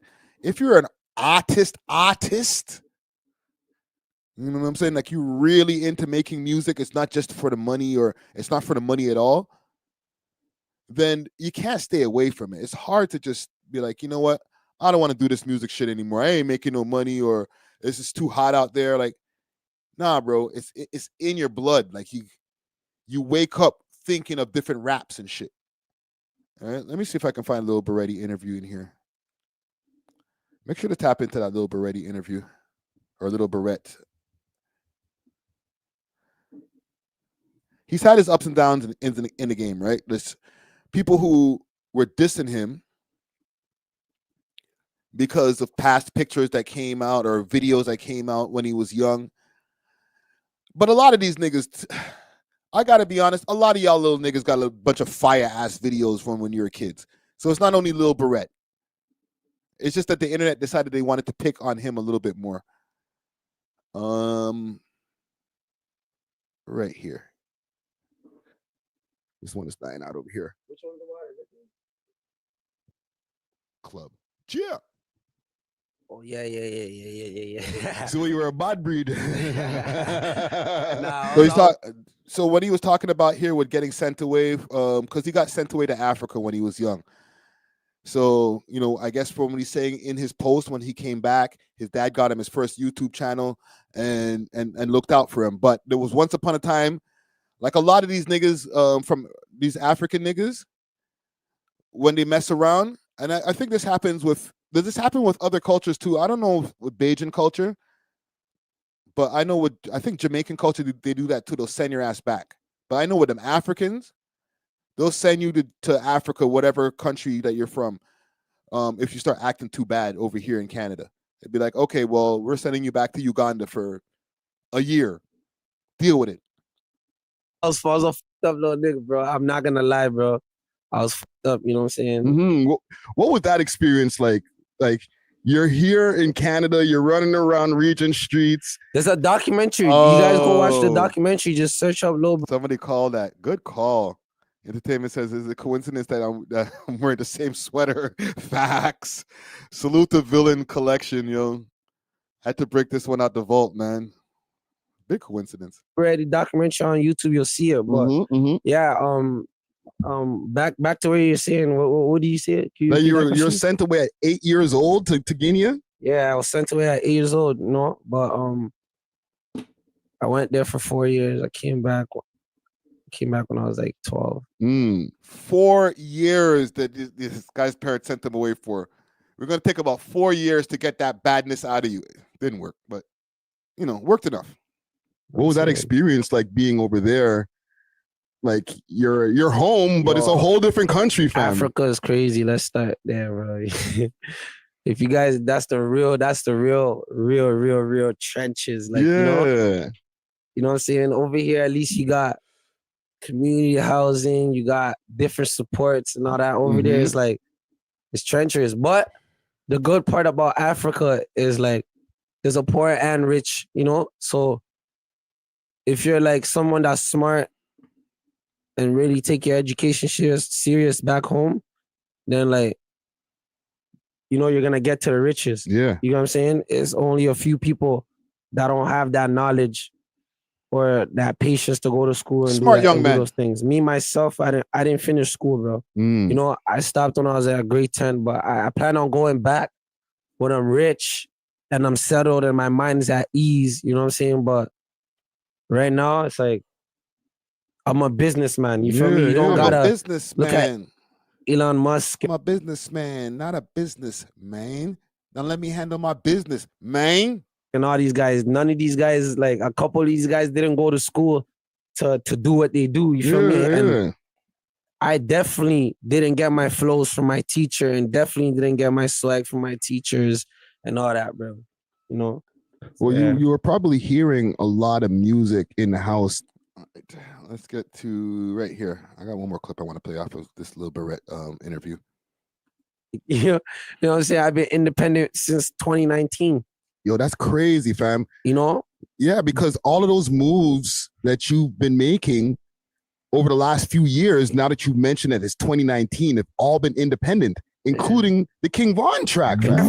Just like my last bitch, you want smoke, better come on some status. Brand new glizzy, it came on no practice. Yeah, let's talk about that. You know what I'm saying? Holy Even shit, the King Von fam. track. That's how you cut some music into a video right there. Just the right amount of seconds to monetize that bit of itch. I got the King Von. The King Von track was, you know what I'm saying? Legendary. You know what I'm saying? So, and this is the thing too. One more thing. You talk about it, bro. Let's go. People have to say about me or whatever. People be talking. Yeah. When niggas see me in person Friday, I promise you, yo, Berete. Yo, bro, I f with Southside. Yo, bro, I f with Northside.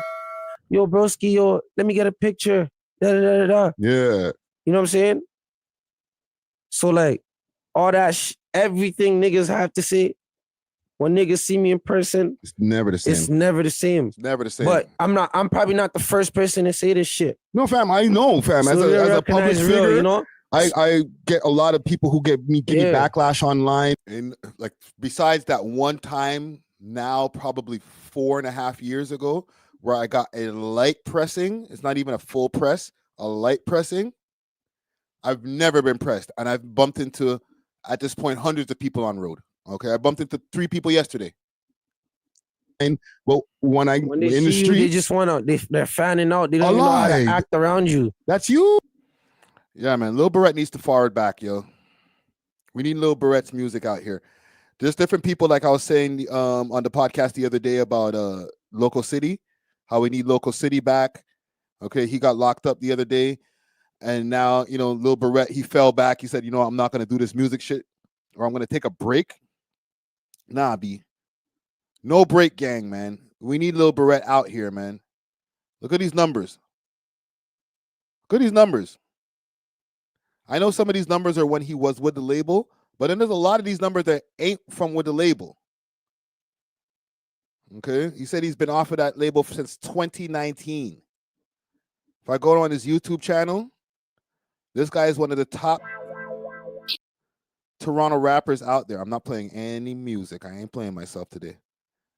Okay, he's got a song with King Von independently, 4.2 million views. Right? He deserves more love out here, man. For real, for real, for real. Okay, big salute to Lil Berete. If you're deciding to come back, then let's do this, man. All right, let's get another interview going on too, man. I enjoyed that conversation I had with Lil Berete, man. He's a smart kid, man. Or smart young man. I don't even want to call him a kid, bro. Smart young man. But yeah, salute to that brother right there. Let's see. I'm gonna keep the YouTube open. Let's get to some of our civic duties. Okay. I'm excited to get to some of this shit here. Doug Ford is standing on business, man. All right. Yes, Dougie. This is the energy that we needed. He's moving around. He's on a campaign trail. I don't know if it's a campaign trail, but he's on defense, heavy defense. And I rate it, broski. Trump has been acting crazy. I don't know what to say, gang. This nigga's just talking stout. He said some more shit about Canada. And low-key, I think he's going to try to do this. He's going to take us by force. No pause. No pause. I don't think it's going to be a friendly takeover. Like, hey, let me just do this in a economic way. I think push come to shove, it's turned from trolling to real life. If you don't give me Canada, I'm going to come over there with a bunch of fighter jets, and I'm going to take your shit. I was joking before, but now, nigga, I want that, bro. So I'm going to play y'all something. Because it's creeping me out, man. Low-key, it's creeping me the hell out, man. Are y'all ready for that? Yolanda Richardson says, Friday, don't be scared. What are you talking about? I don't want to get taken over. Yo, fam, if that's the case, bro, I'm not going to lie, because we ain't got the same type of army as America.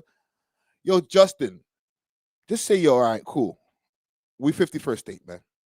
That's fine. It's fine. Don't bomb us, my nigga.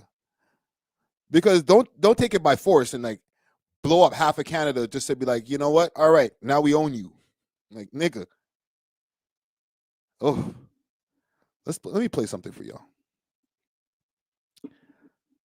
You said you were considering military. Just to put it into context of how this nigga's moving.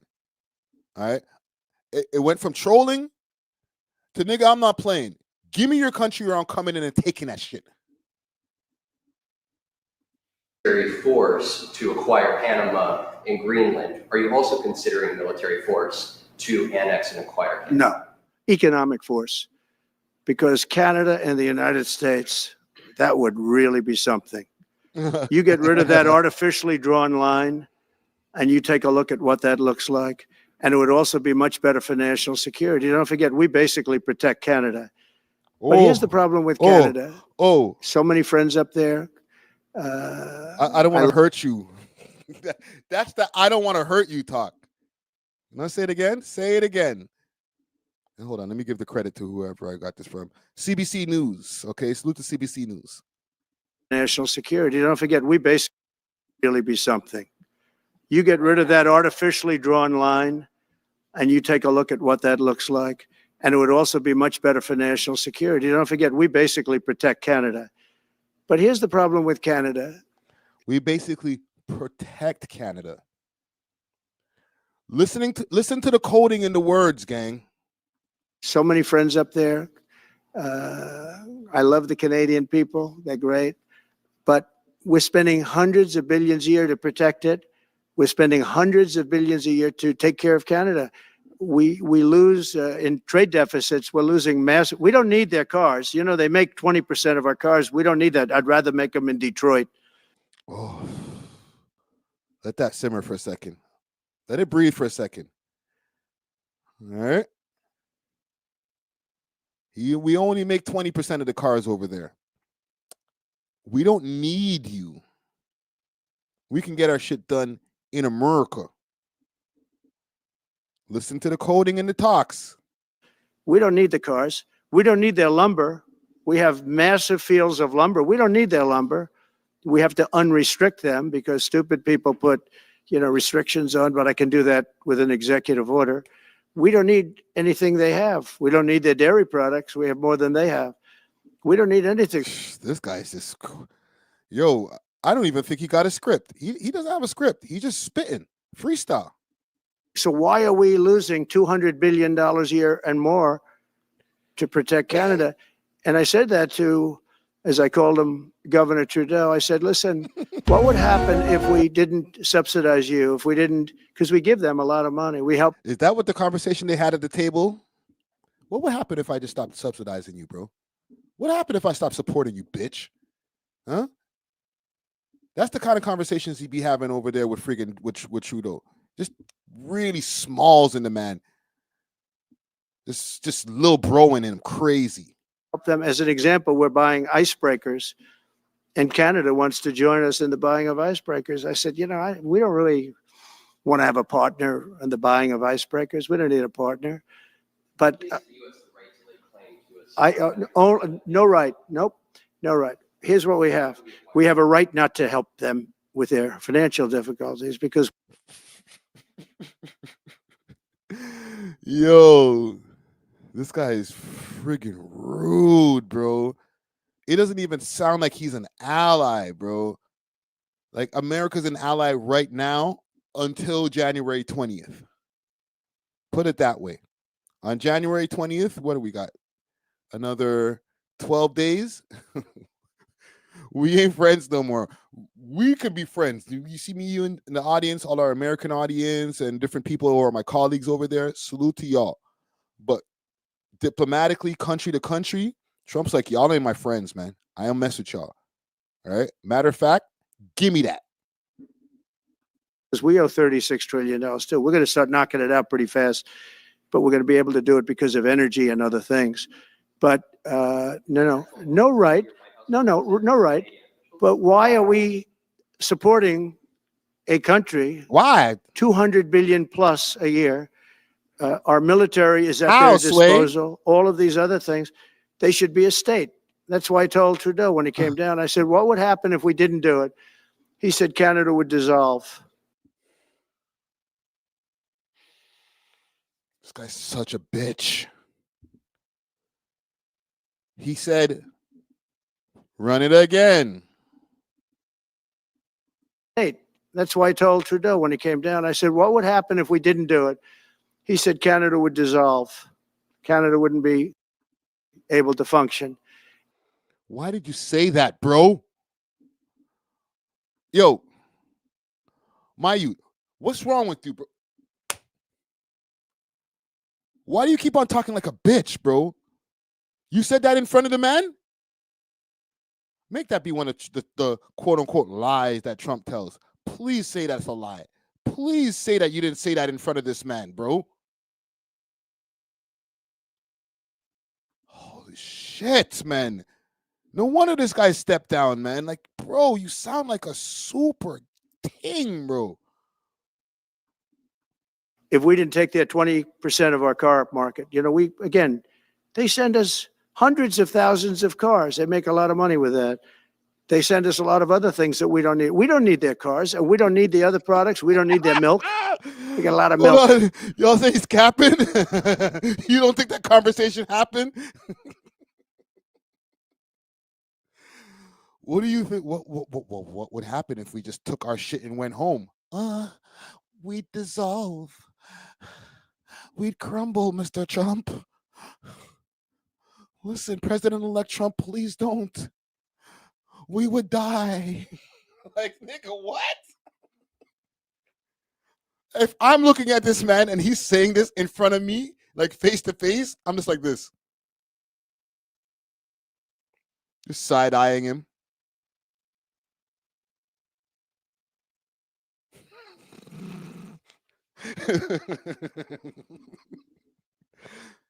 Oh, man. Please say it ain't so, man. You're making my head hurt, bro. We got a lot of everything, and we don't need any of it. So I said to him, well, why are we doing it? He said, I don't really know. He was unable to answer the question, but I can answer it. We're doing it because of habit. I don't know if I'm laughing at the way that this guy's delivering the bars, because this guy's a content creator at best. Listen, this nigga is one of the best content creators in the game, okay? Don't ever get that twisted. Y'all other politician niggas ain't got shit on this guy. When you know how to be a politician and know how to make content, it's over. There's nobody else who can stand against this guy, bro. This nigga is the Thanos. Hold on, he's the Thanos of content, bro. This nigga right here is the Thanos of content, bro. Holy shit, man. This guy got all the Infinity Stones. And we're doing it because we like our neighbors, and we've been good neighbors. But we can't do it forever, and it's a tremendous amount of money. And why should we have a $200 billion deficit and add on to that many, many other things that we give them in terms of subsidy? Oh, man. This guy just ground and pounding. That's okay to have if you're a state. But if you're another country, we don't want to have it. We're not going to have it with European Union either. I gotta European Union, we have a trade deficit of $350 billion. They don't take our cars. They don't take our farm product. They don't take anything. And so we're not going to have it with them either. I needed to run the ether beat in the background of that. If I was able to copyright the ether beat, I would have ran the ether beat in the background of that right there. Holy shit, man. We are in trouble. I got more stuff. I got more shit, okay? We're gonna do a little political segment for a second here. Let's go, Dougie. Premier Doug Ford continues to make the media rounds, appearing on Fox News after he announced a plan to crack down on illegal cross-border activity to address Donald Trump's tariff threat. We're going to allocate over 200 OPP officers to patrol some of the 14 border crossings. Let's go. And just ramping it up. Dubbed Operation Deterrence, the officers are to be dispatched at border crossings with helicopters, drones, boats, off-road vehicles, and foot patrols. The announcement coincided with Trump musing once again about this is posturing, right? Because Trump's like, well, you know what the problem I have with you Canadians, right? You don't know how to control your border. You have no control of your border. It's like the pot calling the kettle black. Look at your border. You're just letting all types of shit into our country. Like as if all the guns that are moving around, including the one that I got freaking taken away for back in the days, It's all from America. There's not one gun that man them are moving around. The only people who have Canadian guns are people who live in the countries, in the countryside with their rifles and shit. And I don't even think those ones are made in Canada. Let's be real. Okay, they might have went down to the States and bought them legally and then came back here and then made sure that they did the proper transport procedures and ray-tay-tay. Okay, but let's not act like not every gun in Jane and Finch, every gun in Scarborough, every gun that was going downtown in Bleecker, Regent Park, all of Alexander Park, every single gun, besides the ghost guns, every single gun come from y'all. Whether it's from Florida, whether it's from Arkansas, whether it's from, I used to bring them from New York, but I'm sure the gun prices in New York are too high. Acting like, oh, we're the problem. We send y'all niggas weed. And now y'all have bear dispensaries that are opening up from state to state. Their states are starting to get legalized. You know what I'm saying? Charlemagne and Raekwon got a dispensary. Where do you think they're getting the weed from? Acting like they got a problem with the border. That's such cap, man. Acquiring Canada and how he would do it. Economic force, because Canada and the United States. We went through this part already. Okay, so he went over here on Fox News. That's Trump's favorite spot, apparently. Listen, I'm not deep into politics like that, so I know, and I don't watch Fox News, so I don't know if this is Trump's favorite network. Actually, I do know. It is. To Americans. We're an economic power. They're very, what they call, right-leaning. House in Canada, we're number one trading partner to 27 states, and you know, we have our energy that we ship down there, be it crude oil and our electricity and our critical minerals. So stay tuned. Let's see what happens here. Stay tuned. As for Operation Deterrence, the Ford government says that the work is already underway, and OPP officers have conducted more than 6,000 hours of focused patrols along the U.S. border in partnership with the RCMP since December. So he says he's going to lock up the borders a little bit more. So Dougie's been on the move. All right. He's been on the move. He's like, yo, if Trudeau, my bad. If Trudeau's going to act like a bitch and not have no backbone, okay, don't worry. I'll deal with it, fam. I'll deal with it. It's fine. Our prime minister's a bitch. So he went over to Fox News, and I'll play that for you guys now, the full video. And he had a few things to say on the behalf of Canada. Remember, for the people who don't know, who are outside of Canada, Doug Ford is our premier. He's the equivalent of what you guys in the United States would call a governor. All right? Not Governor Trudeau for the whole country of Canada like Trump is trying to make it. Consider Doug Ford like Governor Ford for the people, for our American friends. Right? So he's not even representing the whole country. He's just representing Ontario. And he got to defend the whole country. Because apparently we elected a school teacher with no backbone. Doug Ford, the Premier of Ontario, Canada, joins me now. All right, Premier. By the way, I loved your brother. We did an interview. Great guy. Hold on. Watch the coding in the words, man. You're not low, bro. Yeah, I interviewed your brother. He said that off the first hop, where are we in? 11 seconds in. Yo, I interviewed your brother. That's a backhanded little compliment or little jabby jab right there. What he really wants to say is, I interviewed your brother, the crackhead. Oh, you remember your bro? R.I.P. Yeah, but remember when the guy was, we caught him in the trap spot. That nigga. That's what you really want to say, bro. Say it with your chest, nigga. Problem with the United States absorbing Canada? Well, first of all, Jesse, you know, I love the U.S. I love Americans, and I get it. You know, President-elect Trump is a real estate tycoon. He's made billions, but that property's not for sale. As simple as that. But I have a better idea, Jesse. Why don't we create Fortress Amcan and make sure it's the richest, wealthiest, most prosperous jurisdiction in the two countries anyway? Hold on.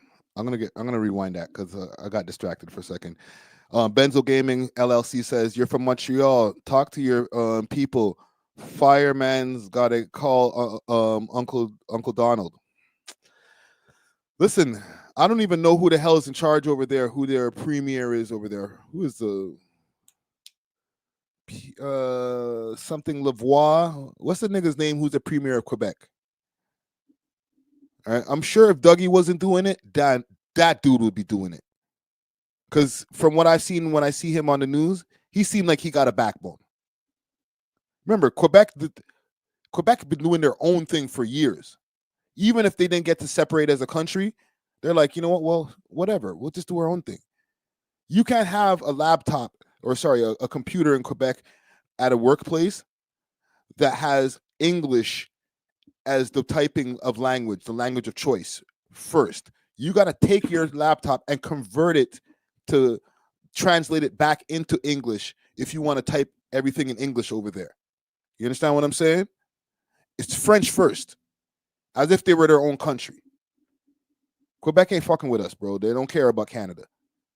They'll be actually the most pissed off if this idiot that came from Quebec doesn't really hold it down and keep our country rather than. And listen, I'm saying this as somebody who's been pro 51st state for a second. I've said a bunch of pro things about it, but I'll be podcasting.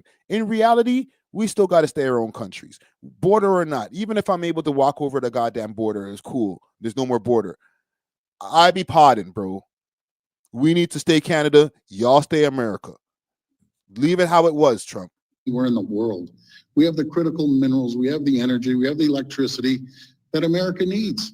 And there's only one place I'd want to sell it to, and that's the U.S. Well, you could sell it to us, or we could all own it together. And that's a choice we can all make together. You say that. See, this nigga's acting like as if he's talking on the behalf of Trump. This is why I made sure to stop the video in the beginning when he was saying, hey, what about you? Oh, remember I interviewed your brother? Because this nigga's an op. He's an op. This isn't for sale, but everything has a price. The $1 Million Man says that. Can you think of this more as a merger instead of an acquisition? Don't think about being taken over. Think about this as a coming. Bro, do you work in Trump's cabinet? How are you, Mr. Newscaster, trying to convince a premier in our country, yo, why don't you just chill? Yeah, America would be, you know, come on, man. Lighten up, bro. Don't worry, man. Just a little takeover. Lighten up, man. What's wrong with you? Coming together. Yeah, we can come together on a great trade deal. We're two greatest countries in the world. Fight back. Do you know what the problem is? I've lived 20 years in the U.S. Matter of fact, I spent a lot of time in Philly, where you did for 7 years, and in Chicago. Fight back. Not one American that I speak to out there, Jesse, that has a problem with Canada. Do you know what the problem is? China's the problem. China's shipping in Talk cheap your shit, parts Dougie, let's go. into Mexico, and then Mexico slapping a Made in Mexico sticker on, shipping it up through the U.S. and Canada, costing American and Canadian jobs. Holy, give this man an air horn right there, man.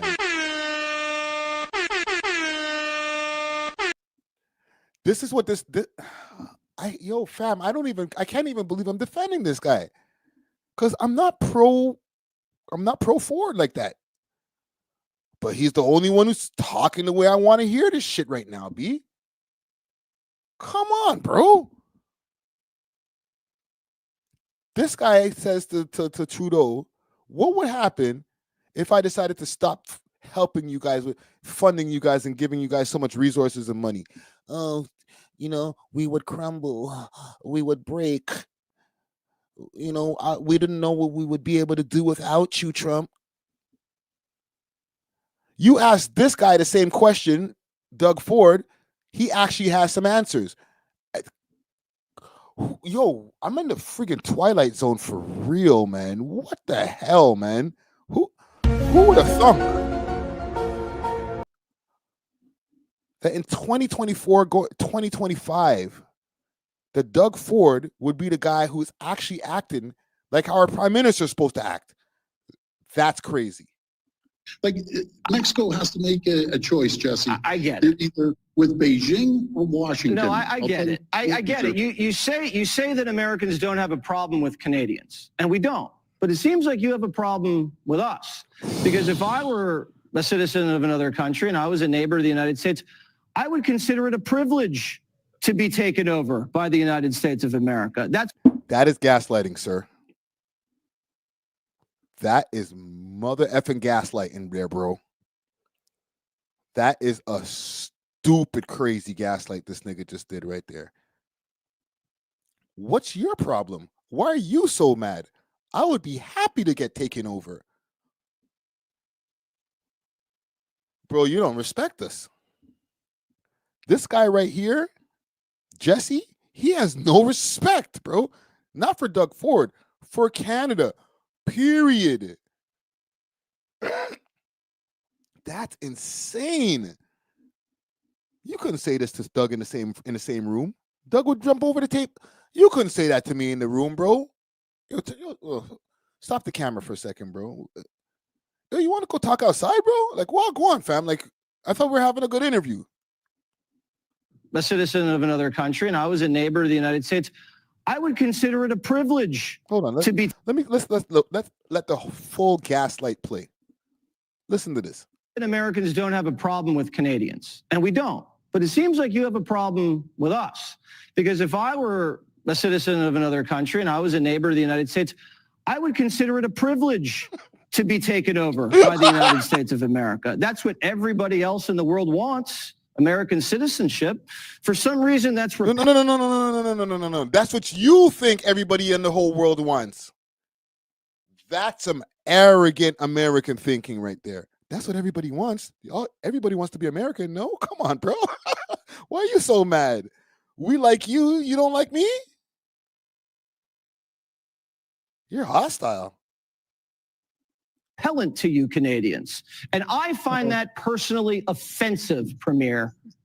Well, you know something. We're proud Canadians, just like there's proud Americans. And look at the man's face. Look at Premier Ford's face. His face got visibly redder. Look. The beginning here. Actually, no, his face just stays red. This nigga stays looking like a tomato. Well, you know something, Jesse? We're proud Canadians, just like there's proud Americans. And if we join together and take on the world with a great trade deal between us, I think that'd be fabulous. No one could stop us. Well, that's the point, because Trump says we're paying to protect Canada a lot. But Canada's ripping America off on trade. So why don't we just redraw the map to make it fair? So, yo, broski, do you want to fight? Do you actually work for Trump? No wonder they say that Fox is a Trump-friendly network. Holy shit, man. I'm seeing it. Listen, gang, I don't watch a lot of I don't watch American news, period. I watch CP24. That's what I watch. Okay? And I don't even believe everything that's on there. I do my own research, do what we got to do. A lot of the stuff, we make our own discoveries on live stream, to be honest. But, bro, I didn't know that that's how they talk over there on Fox News. That's crazy. How much money did that nigga Trump pay these niggas, bro?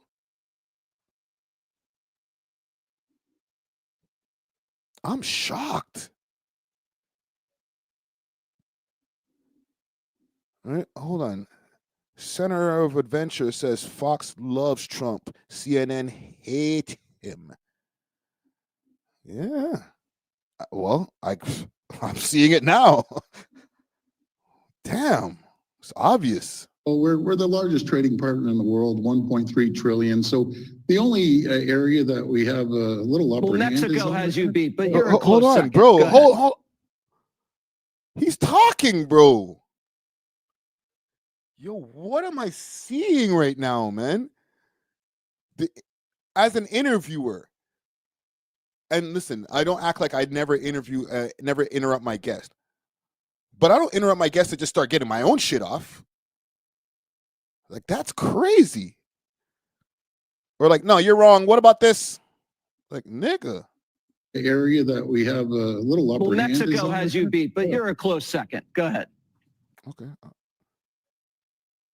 Thanks. So we ship down. Yo, bro, to be honest, if I'm Dougie, I want to just drape this dude up, man. Like, who are you talking to, fam? Are we doing an interview or are you trying to, like, incite some violence, my nigga? Like, walk one. Are we, like, business colleagues? Like, are we working here or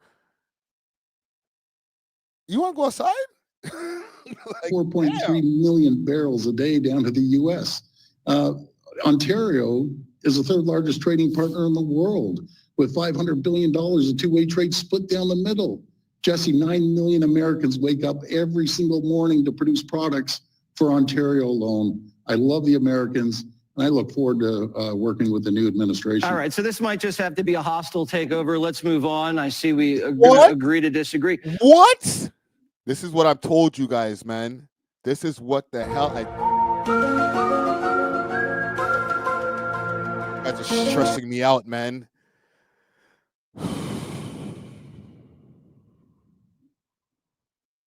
What are y'all saying in the chat over here? Will Trump take over Canada? 51% of y'all are saying yes?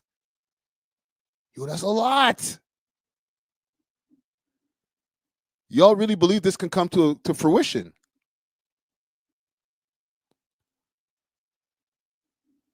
True Man's Show says, you're seeing what black people in America have survived for centuries. Yeah, they're treating Doug like a nigga crazy. Hold on, nigga. Let me add some facts there. You know, I don't know if you really know how I don't know if you guys know how to read like that in Canada. Do you put A in your books over there in Canada too? Like, this nigga has no respect for the person he's interviewing. Damn. Shiesty's Buzz says we can't defend her.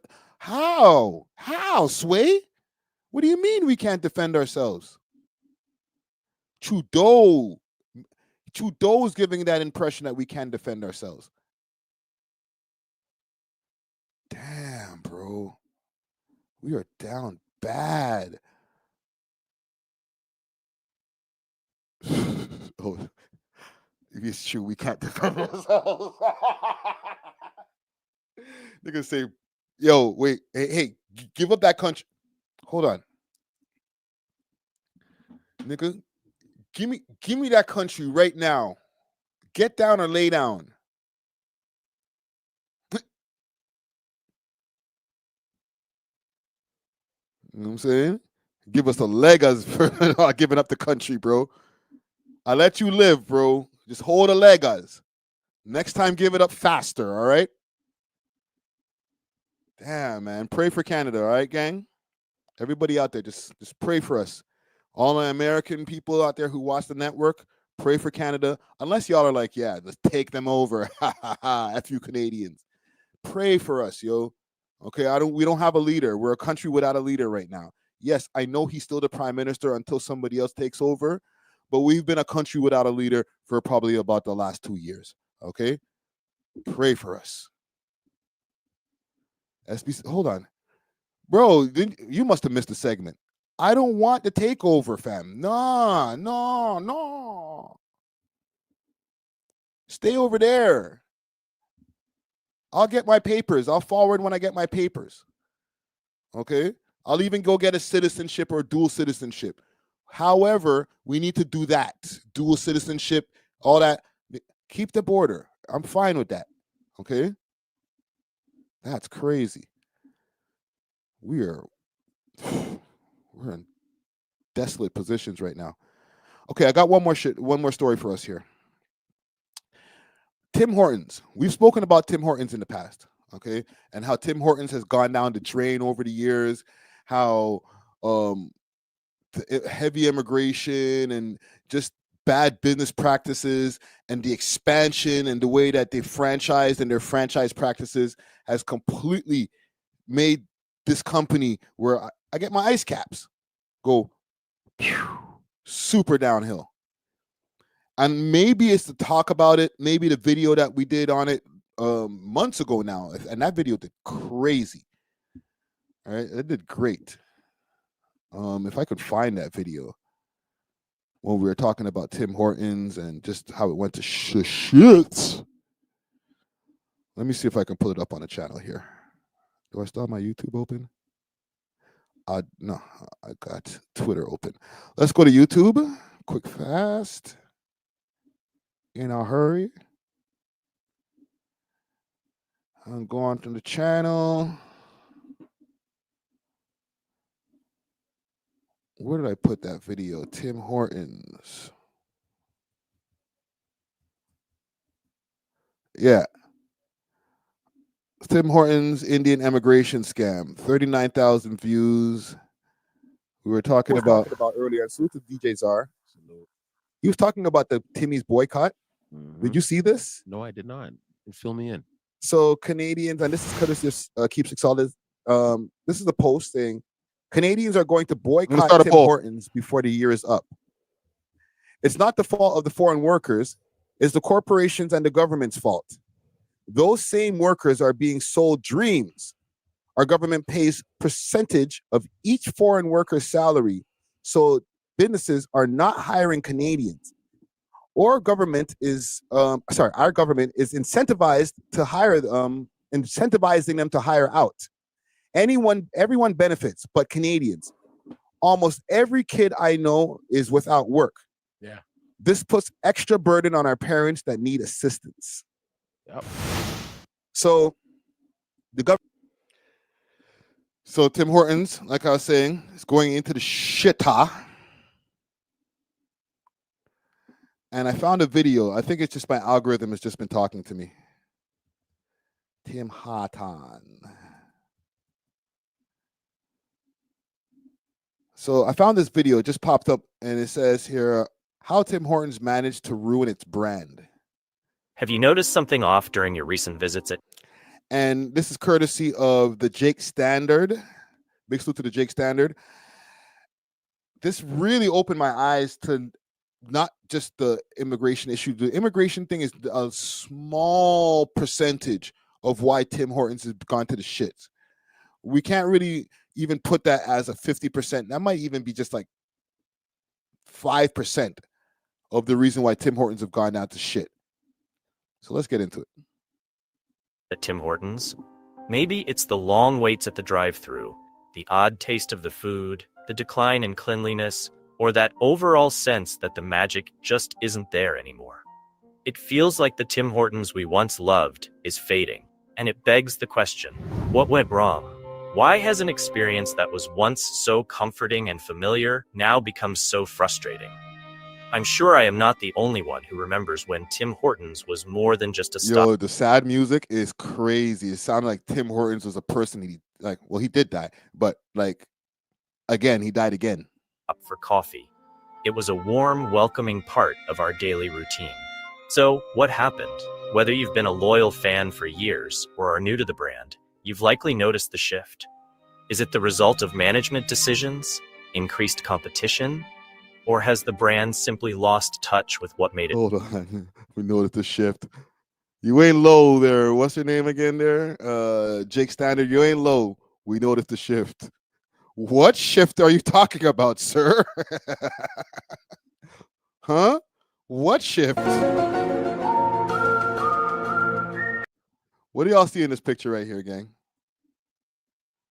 Say the quiet part out loud. What do y'all see in this picture demographically? Let me even get more specific.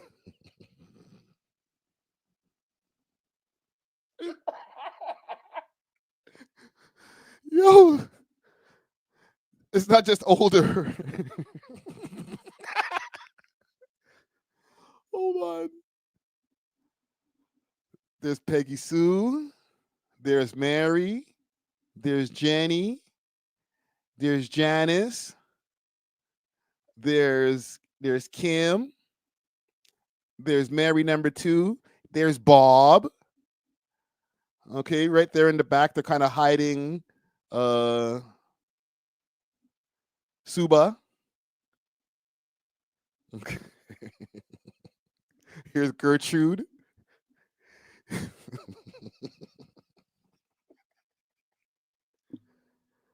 We're getting there. We're getting there. All right, here's Margaret.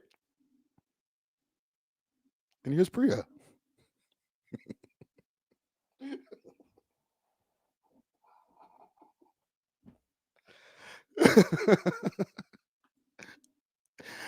I'm stupid. Increased competition? Or has the brand simply lost touch with what made it special? In this video, we'll dive into the key factors behind Tim Hortons' decline, exploring how corporate decisions and cost-cutting have impacted the brand's identity. Oh, I'm not the only stupid one. Y'all stupid too. Look at this. The one who knocks. Ready? Are y'all ready? 2, 3, 4, 5.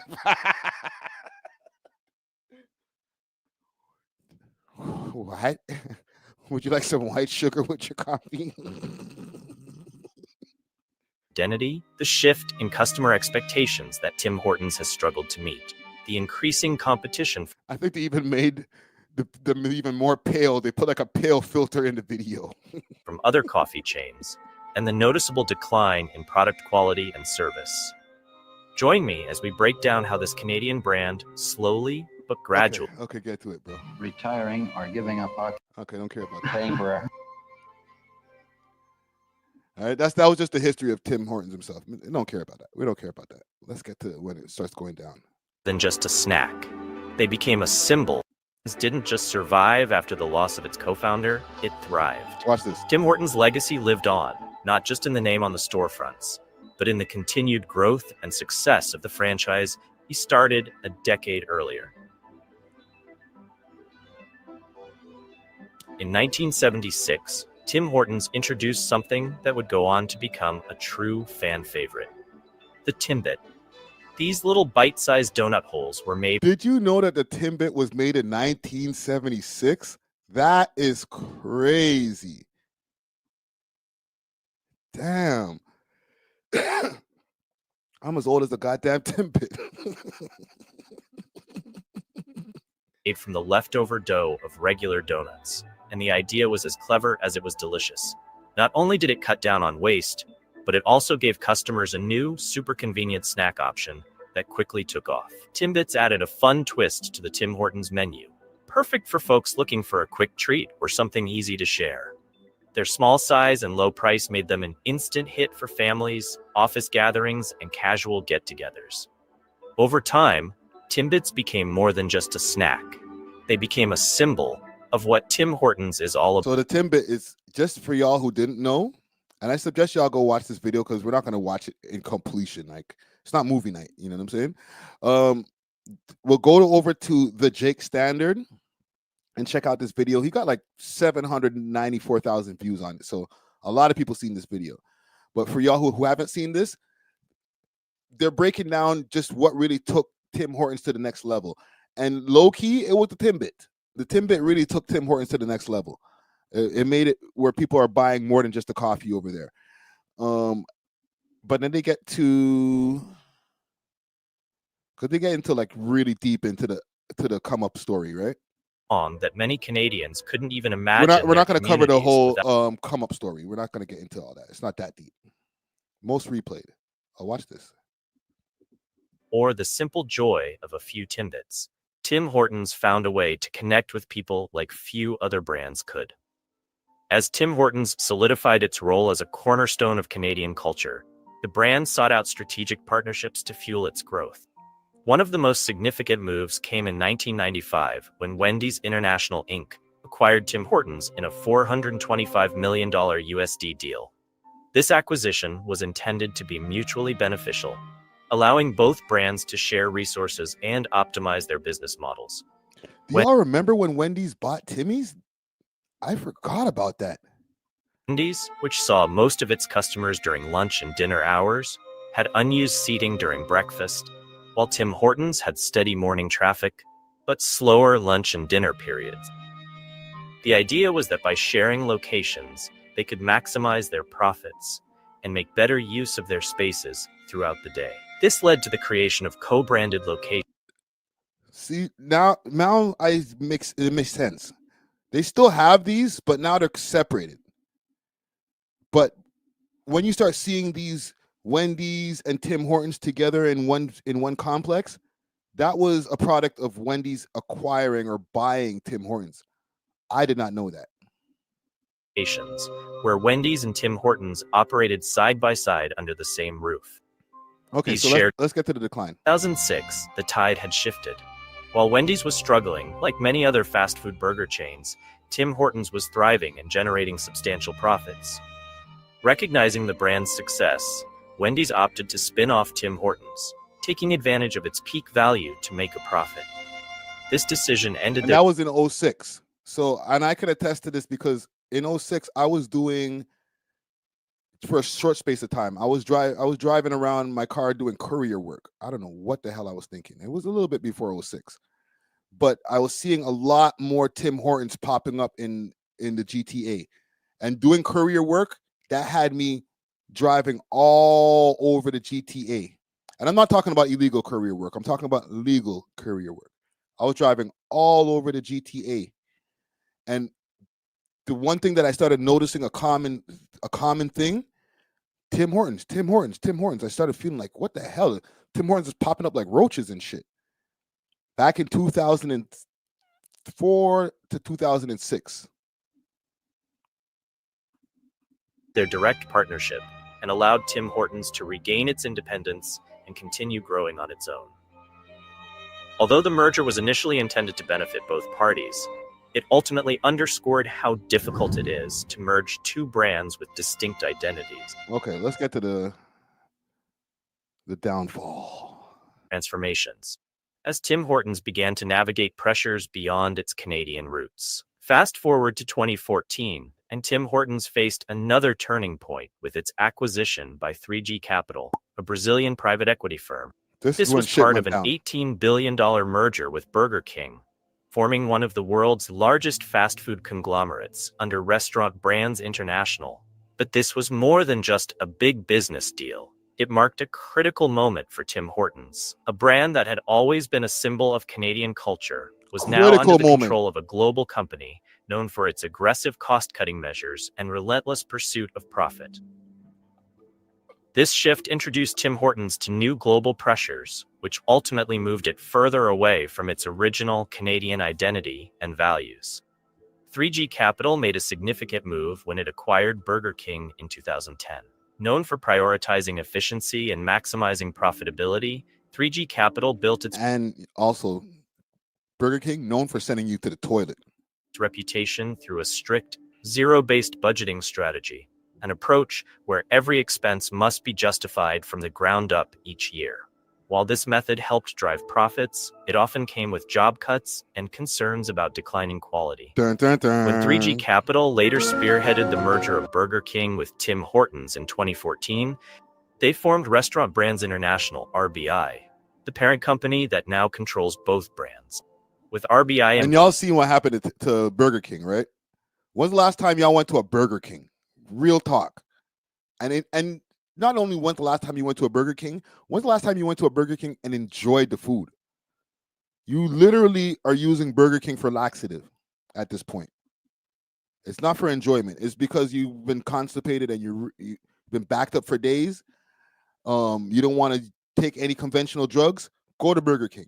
You'll be fine. You'll start shitting right away. You might make sure that you eat it at home. Don't eat it at the restaurant. You might not make it home. In place, 3G Capital assured loyal customers that Tim Hortons wouldn't lose its identity. They promised their expertise would change Tim Hortons for the better, allowing the brand to grow globally while maintaining its roots in Canada. The message was clear. Tim Hortons would not only survive under RBI's control, but thrive on the international stage. They presented a vision of rapid global they're opening Tim Hortons in the Philippines. Expansion, positioning Tim Hortons in cities worldwide. However, many Canadians were skeptical. The idea of expansion sounded promising on paper, but there was a growing fear that 3G Capital's relentless focus on efficiency. Let me know in the comments, Comment Gang Strong, for the people who are outside of Canada, okay? What cities in your countries, states, whatever, where's the Tim Hortons for where you are, okay? If there is one, right? If you're in Florida, let me know if there's a Tim Hortons in, I don't know, Jacksonville. Like, I need to know as far as how many Tim Hortons are going on in the United States. People in New York are telling me that there's Tim Hortons in New York, all right? Efficiency and profit could erode what made Tim Hortons special. Instead of the familiar community-centered coffee shop, people worried that the brand would become another pawn in a corporate machine, driven more by financial gains than by the values of quality and customer service that originally defined it. The future of Tim Hortons felt uncertain, and for many, this transformation seemed like the beginning of the end for the iconic Canadian brand. But this promise of global expansion wasn't without concern. 3G Capital's history with previous companies raised some serious red flags. Take their 2013 acquisition of Heinz, for example. Started as a quiet worry, was now a serious fear. Would the heart of Tim Hortons, the values that made it a true Canadian brand, be in jeopardy? The question wasn't just hypothetical anymore. It was turning into a real concern. Many wondered if 3G Capital's relentless focus on profit, which had already led to drastic changes at Heinz, could do the same to Tim Hortons. The brand that once symbolized community and quality was now facing a threat to its identity. This tension between the promise of global expansion and the risk to Tim Hortons' core values left loyal customers feeling uneasy. Look at the commercial. Holy. They got a black guy in the commercial. Hortons. The brand that once symbolized community and quality was now facing a threat to its identity. This tension between the promise of global expansion The music and in the risk background to is Tim crazy. Hortons' core values left loyal customers feeling uneasy. They feared that the brand they cherished might be heading toward a transformation that wouldn't preserve what made it special in the first place. The fear of Tim Hortons losing its identity became a reality in 2018, when the brand found itself at the center of a major controversy. After Ontario raised the minimum wage, Comment Gang Strong. The music is crazy. It's just making me sound, it's just depressing. Like, who made that beat right there? It sounds like an original beat too. Jay says, asking East Indians to make a burger is like asking Nigerians to make Chinese food.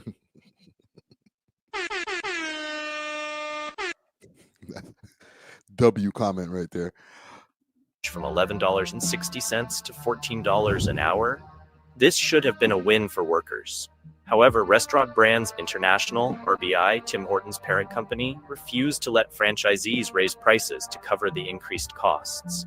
Left with no choice, some store owners, including Jerry Lynn Horton Joyce and Ron Joyce Jr., descendants of the founding family, resorted to cutting paid breaks and reducing employee benefit. Dun, dun, dun. Y'all see what's happening here? Cutting paid breaks, employee benefits. Oh man, these guys are so strategic too, bro. But the most important thing is that these people deserve a wage that they can live on. Like, they went on strike at one point because shit was getting. Look at these people. Look at this. Look at this. Look at this. Not Andrea Horvath over here. Look at the people who are on strike. Bob, Chad, Bill, Margaret, Phil. We want our rights. Tim Hortons. Mind you, this is in Hamilton. Okay? But still. They deserve to be able to put food on the table for their kids, not have to work 2 and 3 and 4 jobs just to pay the rent or the mortgage. And so this is... There got to be a way of watching this. Like, yo, YouTube, find a way that we can remove music, us, the viewer, remove music out the background, because this music is, he turned it up too loud. about making sure that people have a decent life in Ontario. Ontario is a place of great wealth, great prosperity, and it needs to be shared. And that's why we're standing with these workers and with these activists. That's why I'm here to say to franchisees like these ones, back off and pay your workers a decent wage. They deserve it, and certainly you can afford it. This decision sparked outrage across Canada. Employees were furious, and the Premier of Ontario, Kathleen Wynne, even condemned the move as a clear act of bullying. What made the backlash even worse was that it was directed at the founding family members, amplifying the damage to Tim Hortons' reputation. Reputable companies. Tim Hortons dropped from 13th place in 2017 to 67th in 2018. That's sick. That's a sick drop off. The brand's decline in reputation was undeniable. In Forbes' ranking of Canada's most reputable companies, Tim Hortons dropped from 13th place in 2017 to 67th in 2018. Additionally, in an annual Leger survey, it fell from 4th place to 50th in just 1 year. Yo, for a company that had from 4th place to 50th in 1 year is insane work. Consistently been in the top 10 for nearly 2 decades, these dramatic drops were a wake-up call. Canadians were left questioning. And this is before the pandemic. This is 2017 to 2018. Keep it in mind, gang. Whether the Tim Hortons they once knew and loved was slipping away, replaced by a profit-driven corporate machine that no longer reflected the values they cherished. As controversies and negative news piled up. Hold on. Yo, the one who knows is just uppercutting with the comments today, right? Holy shit. Says, oh no, white folks, they had it rough. Give them a break. Oh no. They took away some of my privilege. Oh no. I own everything else. I can't get a job at Tim Hortons. Oh no. I know, right? Boo-hoo. Oh my God. They won't take me at Tim Hortons, so I could just go work everywhere else in the whole country. Shut up. Tim Hortons' brand began to show clear signs of trouble. The cracks started appearing in 3 key areas that had always been the backbone of its success: the quality of its products, friendliness of its customer service, and most importantly, the emotional bond it had built with its loyal customers over the years. They indicated a significant shift in what had made Tim Hortons unique. From the taste of their coffee to the vibe in the stores, longtime customers. What vibe you talking about, bro? Started to feel the difference. As a result, the strong loyalty many Canadians felt towards Tim Hortons began to fade. This loss of trust was a serious risk to the brand's identity and its place in Canada. The most striking changes at Tim Hortons was the sharp decline in the quality of both the coffee and food. Longtime customers quickly sensed that something was off, and not in a positive way. The coffee, once a daily must-have for many Canadians, began to lose its charm. Yo, what is that? That's what the inside of the Timmy's cup looks like now? Oh, snap.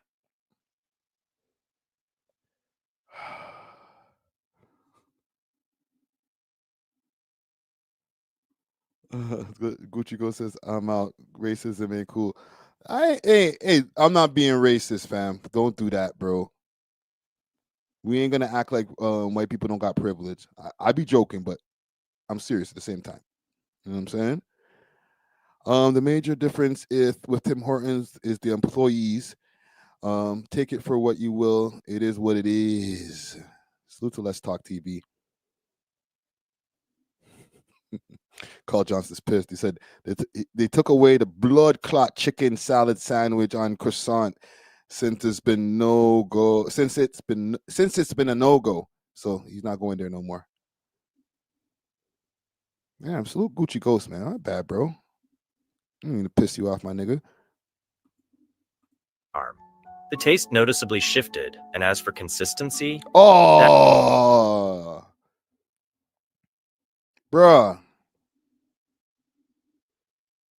That's became a nasty. distant memory. In fact, some of Tim Hortons' most loyal customers started making the surprising switch to McDonald's for better tasting coffee and a far more reliable experience. The shift was undeniable, and it spoke volumes about the brand's downward spiral. The food followed a similar downfall. Items that were once freshly made in store were now simply frozen and reheated, resulting in a noticeable drop in both taste and texture. This change left many customers feeling let down and disconnected from the brand. Yo, the music is so crazy. It's making it seem like somebody's in a hospital bed right now. They got the thing on them, the thing beeping, beep, beep, beep, beep, beep. Like, damn, bro. Here layeth Tim Horton. He had a good life. The coffee was great. The Timbits, impeccable. But now we have to lay him to rest. They had once cherished. But it wasn't just about the food itself. It was the growing sense that Tim Hortons was cutting corners, prioritizing cost savings over the quality that had once made them stand out. Customers began to realize that the brand was losing touch with what had originally made it special, and that shift was hard to ignore. And it wasn't just the coffee and food taking a nosedive. Reports began to surface about a decline in customer service too. Complaints of longer wait Grimsby, they started complaining. Times, botched orders, and a drop in the friendly atmosphere that Tim Hortons had always been known for became increasingly common. These weren't just random mistakes, they were clear signs of deeper problems within the company. Tensions between corporate leadership and franchisees were escalating, with heated disputes over cost-cutting measures and the impact of the minimum wage hike leading to public confrontations. Franchise owners, frustrated and feeling abandoned, started openly criticizing the company's direction. This internal conflict was spilling over into the customer experience, making it obvious that Tim Hortons was struggling to maintain the quality and service that had once set it apart. The brand's trademark, those symbols represent. It's cost-cutting and, frankly, laziness. Instead of that small thrill of physically rolling up the rim, you're now just tapping a screen. Yeah, they got rid of roll up the rim. Y'all remember roll up the rim? That was something that they said earlier in the video. That was one of the downfalls when they got rid of roll up the rim. It was like the beginning of the end. But there's the one thing that they're not mentioning in this video, and I think it's because low-key, I think homeboy is afraid to be called a racist. Like, hey, sometimes they call me, I guess. I don't know. But he's not mentioning the whole immigration aspect in here. Business strategy. It's about the heart and soul of a right. He's kind of alluding to it by just showing like video pictures, the minimum wage hike of different people in the Tim Hortons and stuff. But he's not saying it. So I'll say the quiet part out loud. You see right here in 2017 to 2018, that big decline due to business practices based on the bigger company that took over. That was the one thing. And then 2020 happened, and we had a lockdown. Prior to that, we've had our immigration, which has been a great thing. But then right after the pandemic, as we know, shit turned up. Trudeau, I've played videos of Trudeau talking about how they ramped up the immigration back in 2021, something like that. And it's added to the Tim Hortons downfall. I wanted to show you guys this here because it wasn't a whole bunch of just different people working at Tim Hortons and now Tim Hortons shit. No, Tim Hortons has been becoming a trash place to go prior to 2020. Let's say 2020 with the immigration spike that happened here in Canada was just a cherry on top, added on top of the whole shit pile that Tim Hortons created. Okay. Y'all are saying the quiet part out loud for me, but it's not the main thing. I'm really glad I found this video because this video educated me to show me that it's not the main thing of what a lot of people think of why Tim Hortons went down the drain. It was a combination of a bunch of different bad business moves, acquisitions, just technology also taking over. And then the extra cherry on top with the way that they're even figuring out how to do their hiring and stuff. Okay. The franchisees and the choices of franchisees and all that stuff, that shit went out the door. They don't even care who they choose, who wants to own it. You got money, you can have it. We don't care. They don't vet no franchisees. They're not worried about equal opportunity. None of that. You want to buy one? Take two, please. Okay, that's the attitude that they have when they're trying to sell these Tim Hortons locations. So I felt like this video, I'll give homie some credit again. Big salute to the Jake Standard. Very, very dope video. Very good breakdown. I suggest y'all go take that in and watch the whole thing, because it's only a 26-minute video, to be honest. So you can get the full history, the peak, and then just the slight little moves that they started making before they started making big mistakes. And now we are where we are, where I order an ice cap, and I ain't gonna don't get it twisted. I go to the same ones all the time, so people kind of know my voice when they hear me in the drive-thru. But 1 out of every 5 times, I won't get the ice cap with milk. I'll get the actual regular one with cream in it, and that's just like, ugh. It's nasty. That's too much. That's too sweet. You know what I'm saying? Road to Success says Friday definitely has a franchise. I need to.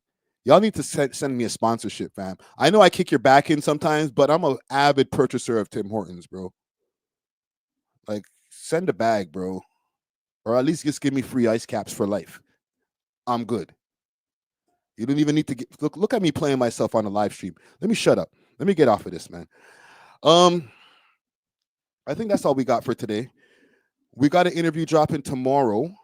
Hood Baby Rah Rah interview dropping tomorrow, 3 a.m. for all the audio listeners, and 6 p.m. for the people on YouTube over here.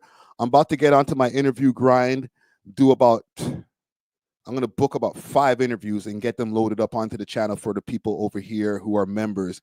Big salute to the members also. Thank you for your membership. I'm going to be loading up a bunch of new content.